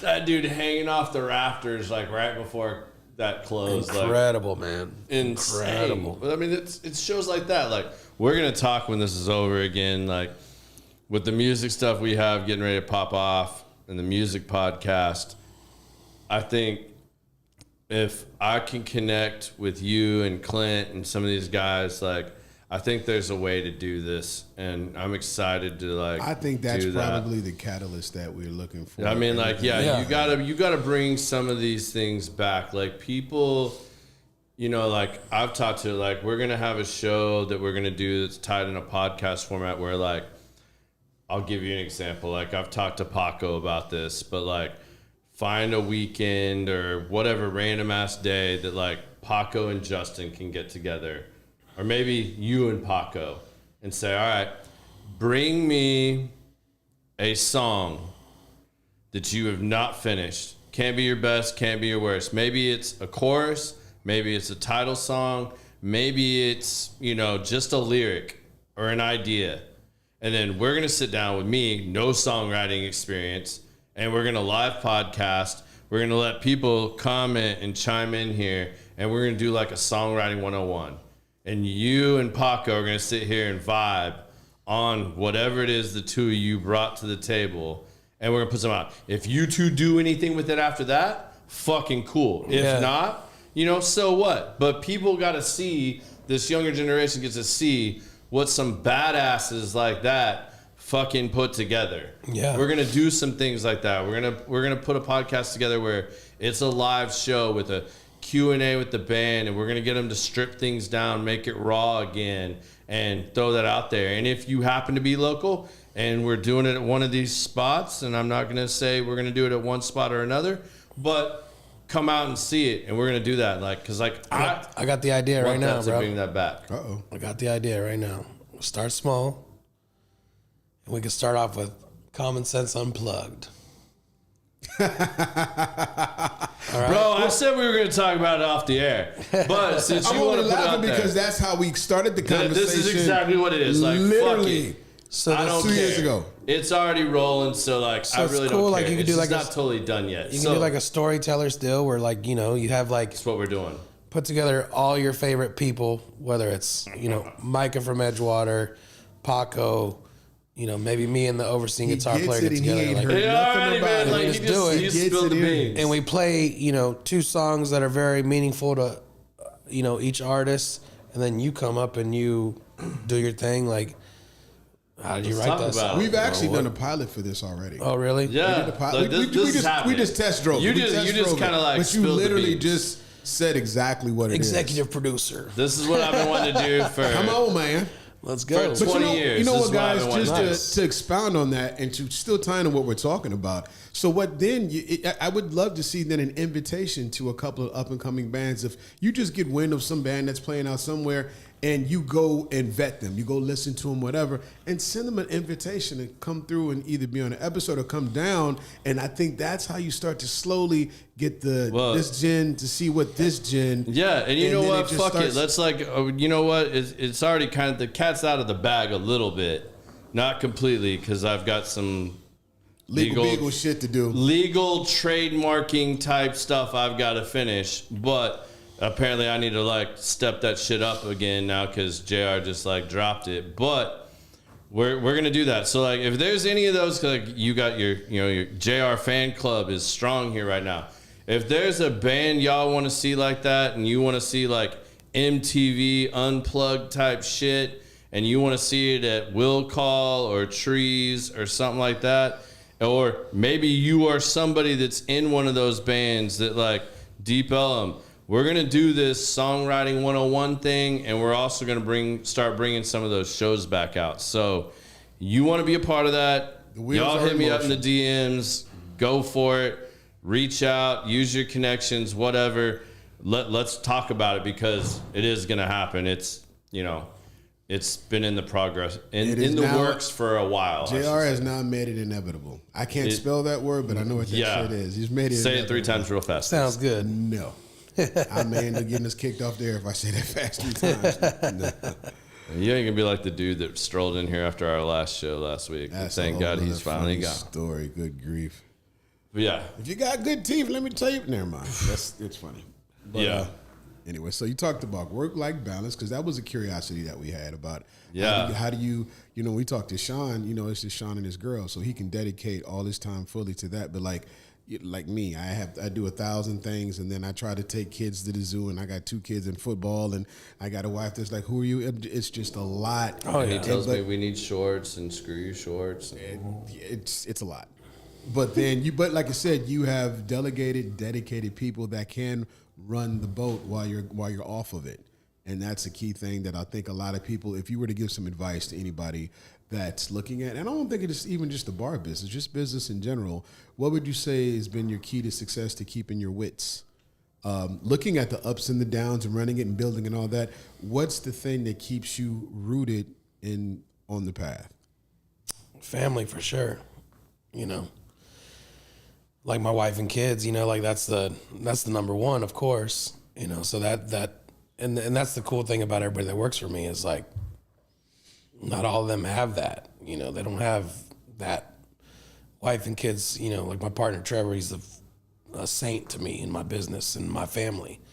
When we got together, it was kind of like, hey, I need a partner that can be my sidekick that doesn't exactly have what I have as far as, you know, I got games to make. I got, you know, can you back me up on those situations, you know, and having someone like that. So like when you do want to take a step and you do want to run a business, like put someone on that you trust and that you love and that can help you be able to keep your life together. Because I mean, man, if you don't have that, you can kill yourself in this business, you know.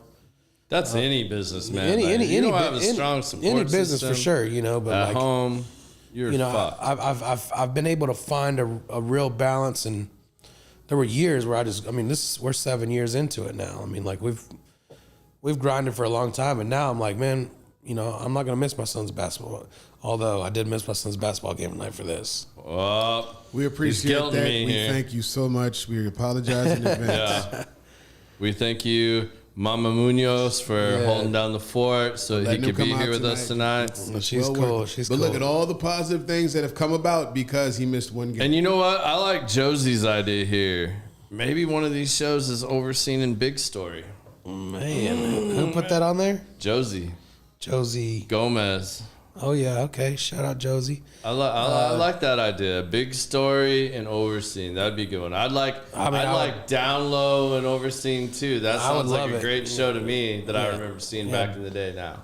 I would love to play with the Overscene guys. We're you know, everybody's so busy and it's hard to get everyone together, man. I mean, life be lifing. I need about 50 pounds less to get ready to do that. But we already had that discussion. No, we don't. I'll go to the gym with you, bro. Just get your stamina up, man. We don't live that far apart. I'll go to the gym with you. All right, let's go, bro. I go to this one down the street from here. Actually, I love it. I love Lifetime, man. Like, which one are you at? With me. That's expensive. I go to Willow Bend Fitness. All right, I know. I don't know about that one, but it's right here on in between Park and Parker. All right, and that's close to my house. It's a dope spot, man. It's really cool. It's not that big. Everyone in there is just. It's not $450 a month like his gym. No, I only pay like $10. I haven't been in like 3 months. Don't remind me of what I'm paying. I think it's like $90 where I'm at. But damn, man, bro, like when it's busy there, it's like 20 people. You know what I mean? And that's love. You ain't waiting on a bench or a machine. No, bro. I gotta go find other exercises. I mean, when I say 20 people, it's really 10 people with 10 trainers. Everybody's got a trainer there. Nah. See, we walk in there with headphones and you go. Yeah, and I like it. And your son won the game, by the way. We got an update from the wifey. So my wifey's on and there? He's watching now. So nice, big Jag. Shout out to the Jag man, little Jagger. Shout out, homie. Dude, Jag's the man, dude, and my wife's cool too. I mean, knows. My wife would tell her that she spells her name wrong, but I mean that's just because I got a Sarah with an H. Yeah, mine's without an H. No, so my family's the back to what we were saying, and now that they're chiming in, like that's what it is that keeps me going and that's keeps and everybody at the bar they love the fam, and like me and Sarah, we've been together. We're about to have our wedding anniversary in September. Don't fuck this up, bro. 15 years. We've been together like 18 or something like that. Like, oh yeah, you in there? You pot committed, as they say. Yeah. But you're probably at that point too, where like, you know, your kids. It'd be cool to see dad do that too.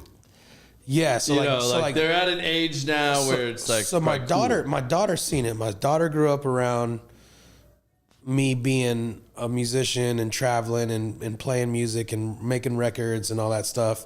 My son never seen it because, you know, he's 10 now, about to be 11.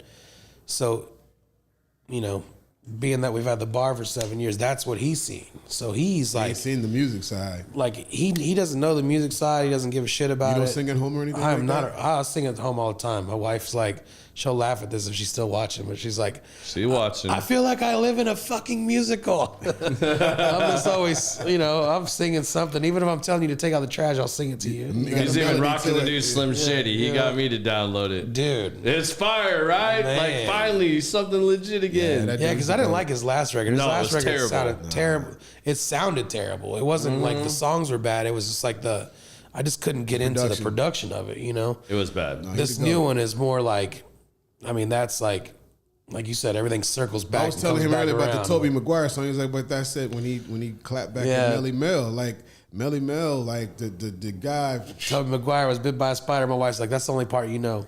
You have to watch the lyric video. Then you'll get like when he gets on some P Diddy. I was bit by the goat.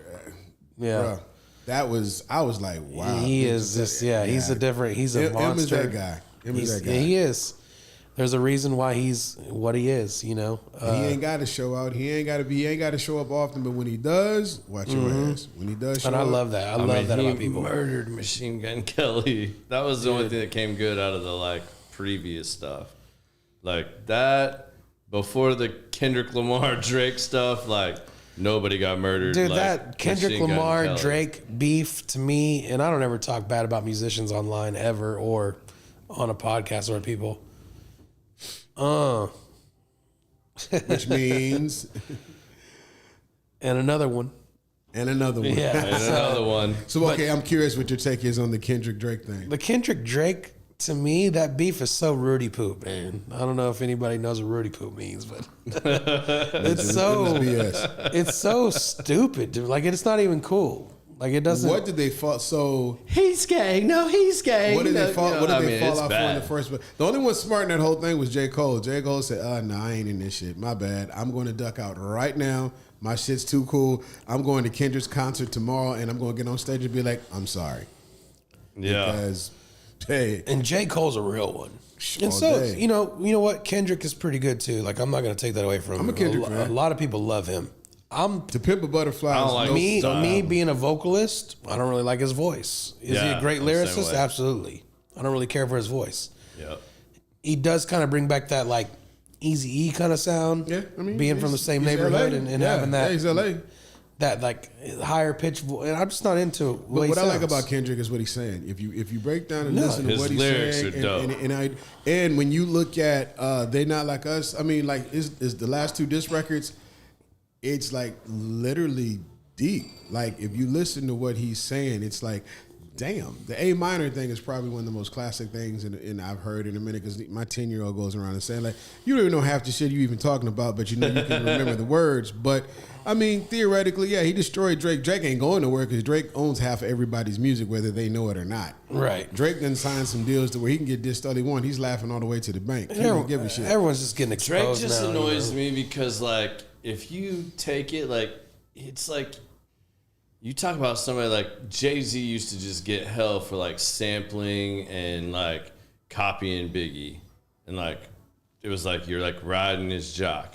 Like Drake's songs, like I want to see something original. Well, his style was when he first came out. He was. I was a Drake fan. Now it's old, and Kendrick kind of called it out. Yeah, and because it was something that I always observed. So Drake, to stay relevant, then started grabbing all the relevant artists and then putting out just things with them because his style was done. It was done. He was done. Like for me, when you get to a certain part in your career, it's time to step out and then start putting other artists out and now be in the back. You made enough money. You don't need to be in the front no more. Let your OVO label just put out good music, and now you're taking what you learned and putting that into new artists. Or you got to be able to reinvent yourself. Well, a little bit. It goes to like if you're too busy talking, you ain't busy listening. Yeah, exactly. You know, it's like the Nickelback argument. Like the Nickelback sucks that they sold out. Like Nickelback kicked ass for a long time, and they sold out.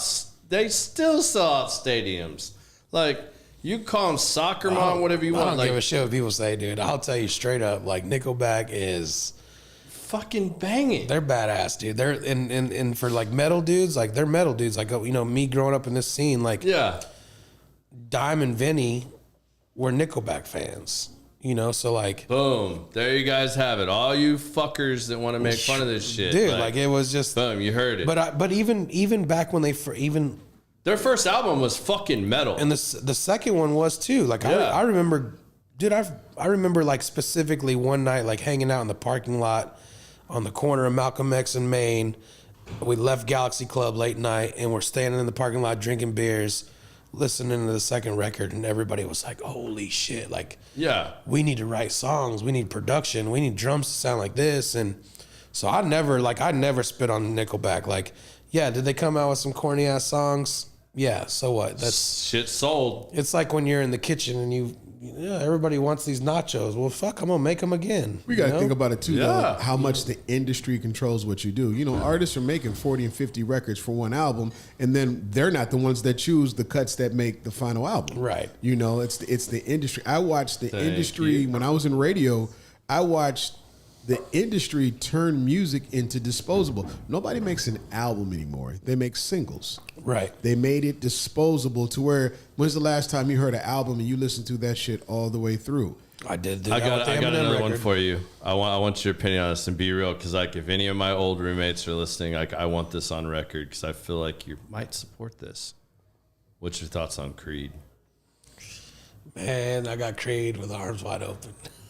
That's the only thing that goes through my head when you said that. Bro, I mean, like, Creed started out as a metal band. Mark Tremonti is one of the most badass guitarists. They were a that metal dude band? fucking shreds. I didn't know that. Guitar player of the year. They were. And I got to, back to my history with like rock and roll. Like, I remember, so when I grew up, where I grew up, it was everything was, especially back then in the early 90s, mid 90s, like it was R&B.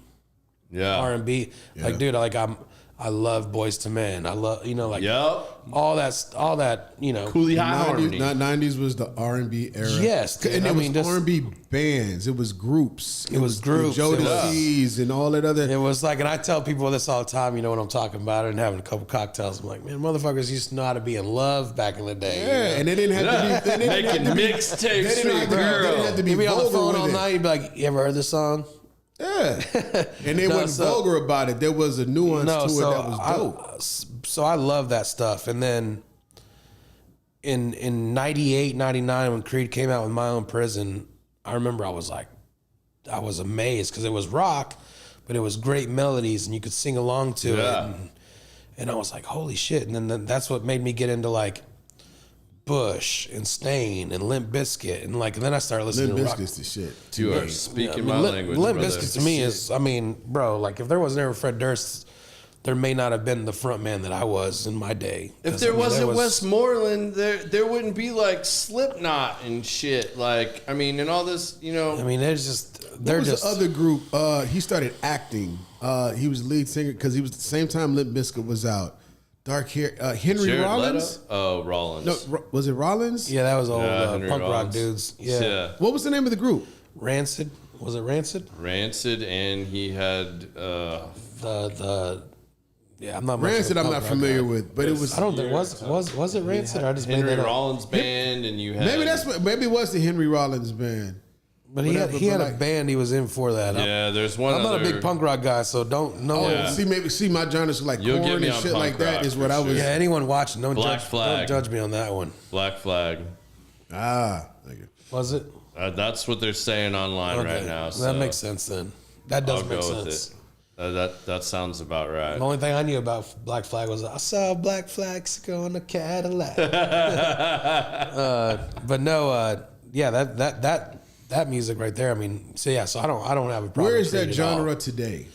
They're coming back. It's all coming back. It's all coming back. It's all Creed's circling on around. tour again. Limp Bizkit's on tour again. Yeah. Nickelback. I think it's their drummer that has some medical issues. What's the Chili Peppers considered? Chili Peppers are, legendary. Yeah, it's like Blink-182 selling out arenas again. The only one in that era that I can say I am not a fan of that I think still to this day has one good album is Green Day. And the only album that was good is Dookie. And they overplayed it so much. You got tired of it. You just got burnt out. Like, that's a great album, but like that just got... It was in that genre of like overplay the shit out of it they were sending all that money, just keep playing it. Hey, radio man, play this shit out of this. Those people back then, I mean, they made timeless records. They made timeless records. Well, that goes back to our conversation as a DJ. Maybe now, Danzig. You give me a room of people that appreciate all that. You can play music for hours and not repeat one song, bro. And everybody's grooving the whole time. You can go. We don't have that now because everything sounds alike. I mean, it's the same shit. You don't even have the haters of like Nickelback and Creed. Like, I mean, people still will hate on Nickelback or Creed, but like, name somebody that's like current that like people are hating there's on. There's no timeless artists now. The 21-year-olds. I mean, my daughter asked me a long time ago. My daughter's a musician as well. She asked me like, I don't know, some odd years ago. She was like, Dad, how come the songs I like I only hear for a little bit and then I don't hear them anymore? They're made to be disposable. And I told her, I'm like, that's my kids at 5 and 6 were literally like, you play New Edition in my house, they lose their shit. Ooh. They love they yes. Not even born. Michael Jackson was dead already when my 10-year-old was born. He was already gone. And they loved Jackson, MJ. Like Michael Jackson is a perfect example of timeless. Yeah. Michael Jackson records will be played after you. All three of us are dead and gone. They'll for sure. still be playing Michael Jackson records. Well, that's what I told my daughter. Like when she was asking me about artists, I'm like, look, the only artists that you know now that are big and that are going to be big still when you're older and you're my age. This was 10 years ago or so when she asked that question. I was like Bruno Mars, Taylor Swift. Those will be two artists that'll be around when you're older. The rest of them, putting out singles, they're gone. Gone. This is what it is. And they just don't make time. And that's what, like, you were talking about Jay-Z earlier. Like, I'm a huge Jay-Z fan. I like him too. I mean, everything he does, I'm like, Blueprinting back, I can still play right now. I'm a businessman, not a businessman. That stuff and like Death of Auto-Tune, when that came out. Like the same for iTunes, the same for sing-alongs. If you're talking about hip-hop, Tupac. Dude, like... Tupac. Yeah. And here's the crazy thing. People didn't know, in mainstream, didn't know Tupac until the Death Row era. Right. Tupac had banging albums before he got angry. Way before that. But people don't know him until the Death Row era. Right. That 94 and on when hip-hop really went mainstream, that's what now people say that's old school. And I'm like, huh? Well, that's the thing. Like when people talk about Biggie, I'm like, and I love Biggie, don't get me wrong, but I'm always like, yeah, he had one of the greatest records of all time. I can't consider him one of the greatest of all time because I never got to hear any other records. Who knows if he would have kept making bangers? I've always wondered if those two guys still were alive today, where would they be? I don't know. Look at Lil Wayne. Lil Wayne had a big run. Lil Wayne was a dope lyricist. Lil Wayne can spit, but what goes up must come down. You can't stay relevant because of the evolution of what music, not just hip hop, but music is just different. And now that we are older, like kids that are younger than us, that's the shit. But we're looking at it like, this is garbage. But imagine, I'll never forget my grandmother telling my mom to turn off a Prince record because she said that was garbage. And I was like, it was controversy. It was like in 1978. And my grandmother was like, turn off that's mess, that's garbage. That's not real music. And then Prince became one of the greatest musicians of our time. But every generation looks at this generation's music differently. But I think now it's just garbage. I don't give a shit how old you are. Just like we're getting requests for JR to sing Garth Brooks. I mean, it's just going to keep rolling. That thunder rolls. But the thunder's not, so I'm chilling right now. Who asked for that? I'm going to punch them later. Mike Bernal. Oh, yeah, for sure, that guy. Yeah. That dude moved out of Deep Ellum, almost made Will Call close down. I'm going to call you out like that online, bro. How do you like that? Ooh. Damn, well, Mike, he's coming with the heat for you, bro. Yeah, he moved out of Deep Ellum. I'm like, bro, who's going to pay the electricity bill if you move out of this neighborhood, for real? Yeah. Wow. And now... That'd be like if Brian moved out of Addison, back 9 would be... Yeah, what are you going to do? What's going to happen now? Love you, Mikey B. Just playing with you, buddy. I think today's episode really did conjure something. And he already had it in motion, but getting somebody like JR aboard and understanding where it is. I think you guys continue this conversation. Yeah. We'll get there soon. And maybe Clint will actually have brunch with me like we've supposed to have done for the last year and a half. Don't be offended. Me and Clint. I know. Clint's a pain in the ass. Every time we take shots, we're like, all right, let's get the ladies together and go to dinner. Like, all right, cool. I'll call you this week. Yeah. I got to fit in between his like chiropractic appointment that's like up north when he actually comes up here. We do squeeze in lunch every now and then, though. Yeah. He took me to a Mexican joint not too long ago that was really good. Yeah. Really no, good. man. I mean, I appreciate you coming out and like sharing all this with everybody, man. Like we're definitely gonna do this again. We'll definitely do some more stuff. And maybe shit, like let's do a show down at Will Call, bro. All this. Let's shit go down there. Maybe like all this shit. Travels. Maybe one of these we'll sit down with Paco or something down there. It's like his home away from home or something. Yeah. If you got internet, we can make it happen. I do. I got good. Well, there it is. We have all the ingredients. Let's cook. So, I love it. Let's start cooking. Great. I'm down. Yeah. All right, man. So we wrap up every show with 2 questions. All right. And one's kind of a statement, but we'll let you go from there. So if you got to leave, since this is Common Sense, the podcast, if you got to leave your children with one piece of advice, what would that advice be? I mean, the common law, just treat people how you want to be treated. Do good and good will come to you. You know, I don't know. That might sound a little cliche, but it's just the way life is. It's not though, man. Like, I mean, if I sat back and looked on that question, I think that's one of the biggest hangups people have is like the answer to most questions or issues is really fucking simple. It's just, do you actually do it? Do you actually have the discipline to do it? Do you actually practice what you preach? Do you actually go out and do that? Or, you know, like you could sum all those up into like very similar things a lot of times. Yeah. And then now's the fun one. And I hope you really go off and riff in some weird ass fucking direction on this one. Oh, now JR just gets to give us his 2 cents. Like you get to give us your 2 cents.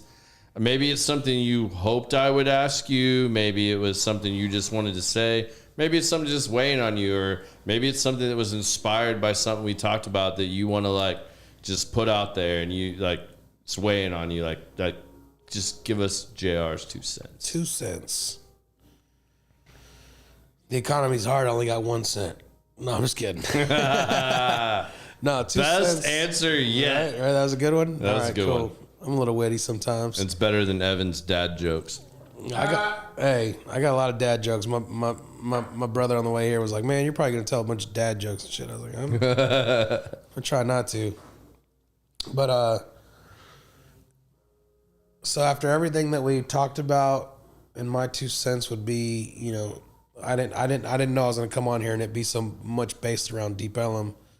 So anybody watching, you know, it's like, man, just keep supporting like the businesses out there that are just struggling. They're so mom and pop. They need the love. You know what I mean? Like before you think about going to Buffalo Wild Wings, go to Will Call or the wings are better. Well, you know that. And I'm not saying that because he's sitting next to me. I'd rather just put money into like local business. And don't get me wrong, like I'm not hating on chains because the people that work at chains are local. They live near it. They need to make money. So like I'm not knocking any business at all, but like since like I said, we talked about Deep Ellum so much, go support businesses, go support music. It's not what the media makes it out to be. You know, once you go out there and have a great time, you'll know that. And us putting together a show and out there would hopefully bring people out as well, and just always just keep your friends in mind that are running small businesses, whether it's bars or restaurants or, you know, contractors, roofers, whatever. Like, just keep those people in mind when you come in those situations because they need it. And you want to support your circle. Support your village for sure. And so that would be my 2 cents. Just keep supporting. You know, there's so many companies out there that need the love, and Business is hard, and I'm here anytime anybody wants to message me and ask me for advice on business or wants to start a business or whatever, and I'll probably tell you not to do it. But no, man, I just appreciate being on the show. You guys are great, and no, man, thank you for coming out. Hopefully, man. we can throw something together. And I hope maybe this sheds some light on some people that like have these dreams or ambitions. Whether you want to be a rock star or you want to own your own bar or restaurant, man, like these people are out here, man. And if you want to go into will call and you're some young entrepreneur and you want to open up a bar or a restaurant, man, go down to Will Call, go down to Trees, go down to Addison, to the back nine. Where these guys that you guys see on my show, like, they're more than happy to help you, talk to you, have the conversation. Like, they've all done it. Like, you guys hear me talk about it all the time. They're like, I didn't go to college. I've made a pretty good living out of my life and, enjoy what I do. And, you're in the same boat. I've seen your bar at your house. Dude, we don't talk about it on here. Like, pictures. I've seen pictures. Fuckers. Haven't been invited yet. Yeah, you're welcome. So you didn't go to college. You did something good with your life because I seen that fucking bar you got at your house, bro. All right, I appreciate it, man. You are welcome anytime. Anytime you and the missus got some babysitters and y'all want to come hang out, you're welcome in my house. I do think the Sarahs would like each other because your wife is very cool. Yeah, so let's do it. We'll make that happen. Let me do this. I didn't want to do this online with the camera, but let me just see if there's something I forgot because people have been hitting me up, so I want to. Yeah, you can rock it, man. We got time. I just want to make sure no one's hitting me up wanting to do something that. I'm putting in my bed right now. I want to do an old school hip hop brunch or something. Sounds good. You should go do a guest set at the common table sometime. Dude, I've been trying to get up in that joint like forever. Oh, yeah? I used to go there for that. Okay, well, Joe Vega, if you're listening to me and the 2 Cents podcast, hit me up so you can have a guest DJ. I got you, bro. Yeah, man. See, you guys, like, this is the whole point of this. Like, networking at its best. I want to do a hip hop brunch somewhere, old school hip hop. Have a conversation. Support people in your community, man. Like it's a village, man. Like, I get asked all the time, like, how did you get so and so on your show? How, because I'm social. I network. I support businesses where people are running a good business. People that are like legit about what they are doing with set intentions and people that are doing big things, man. Like, I mean, you've heard so much tonight of somebody that's like trying to help rebuild and continue to build a place that a lot of people my age love in Deep Ellum. I mean, Deep Ellum is a staple. I mean, like, as much as I would like it to be as big as the Stockyards, but I mean, I kind of think it is. Yeah, for sure. Fort Worth has the Stockyards. Dallas has Deep Ellum. West End does not exist anymore. We're talking about 25 years of Deep Ellum that we know, but Deep Ellum's been around for 150 years. Yeah, I mean, like, so, Deep Ellum goes back, man. Like, it is a staple. I don't think it'll go anywhere. It just takes that resurgence of people, and it's all good. And while we shouted out all these businesses, though, where you do this podcast, I gotta say, I've made 6,000 of these in my day. It's a good cocktail, so anybody listening, they should come kick it at this place. Look, see, unsolicited. I tell you all about ICC. No one told me to say it. Yeah, I tell you about ICC all the time, and look, like a guy that slangs mad, badass drinks and owns his own places, telling y'all, like, you can come get a dope-ass old-fashioned up here. This is a good one. And you can smoke a really badass cigar here at ICC. Cigar was great, too. So, shout out to Industrial Cigars. And the salad he had earlier looked pretty good, too. That shit was banging. So I was quiet for the first 10 minutes. You wouldn't say nothing over there, man. He didn't order his Shirley Temple to go with it. Yeah, that's good. Man, I had my Coke Zero with my lime and my salad. There you go. I'm a simple man. I like it. I like it. Well, thank you guys, man. I appreciate being here. No, dude. Thank you for coming out and doing the show, man. Salute. We really appreciate it, man. Proud to call you one of my friends, man. I really appreciate it. And again, man, Y'all quit believing all the bullshit. If you play stupid games, you will win stupid prizes. If you believe all the bullshit you hear on the news and whatnot, Deep Ellum would sound like it's, South LA. I mean, it's not like, but yeah, if you want to hang out there at 2:00 in the morning and you get so fucked up that you look like a mark, guess what? You probably are. But if you want to go down with a group of friends and have a good time, right, and you know how to, handle yourself, there is nothing wrong with Deep Ellum. It's the same shit. Like, be an adult. Go enjoy some stuff. Support local businesses. Next week, we're going to do something dope for y'all. If you have been with us from day one, you know about the day one show.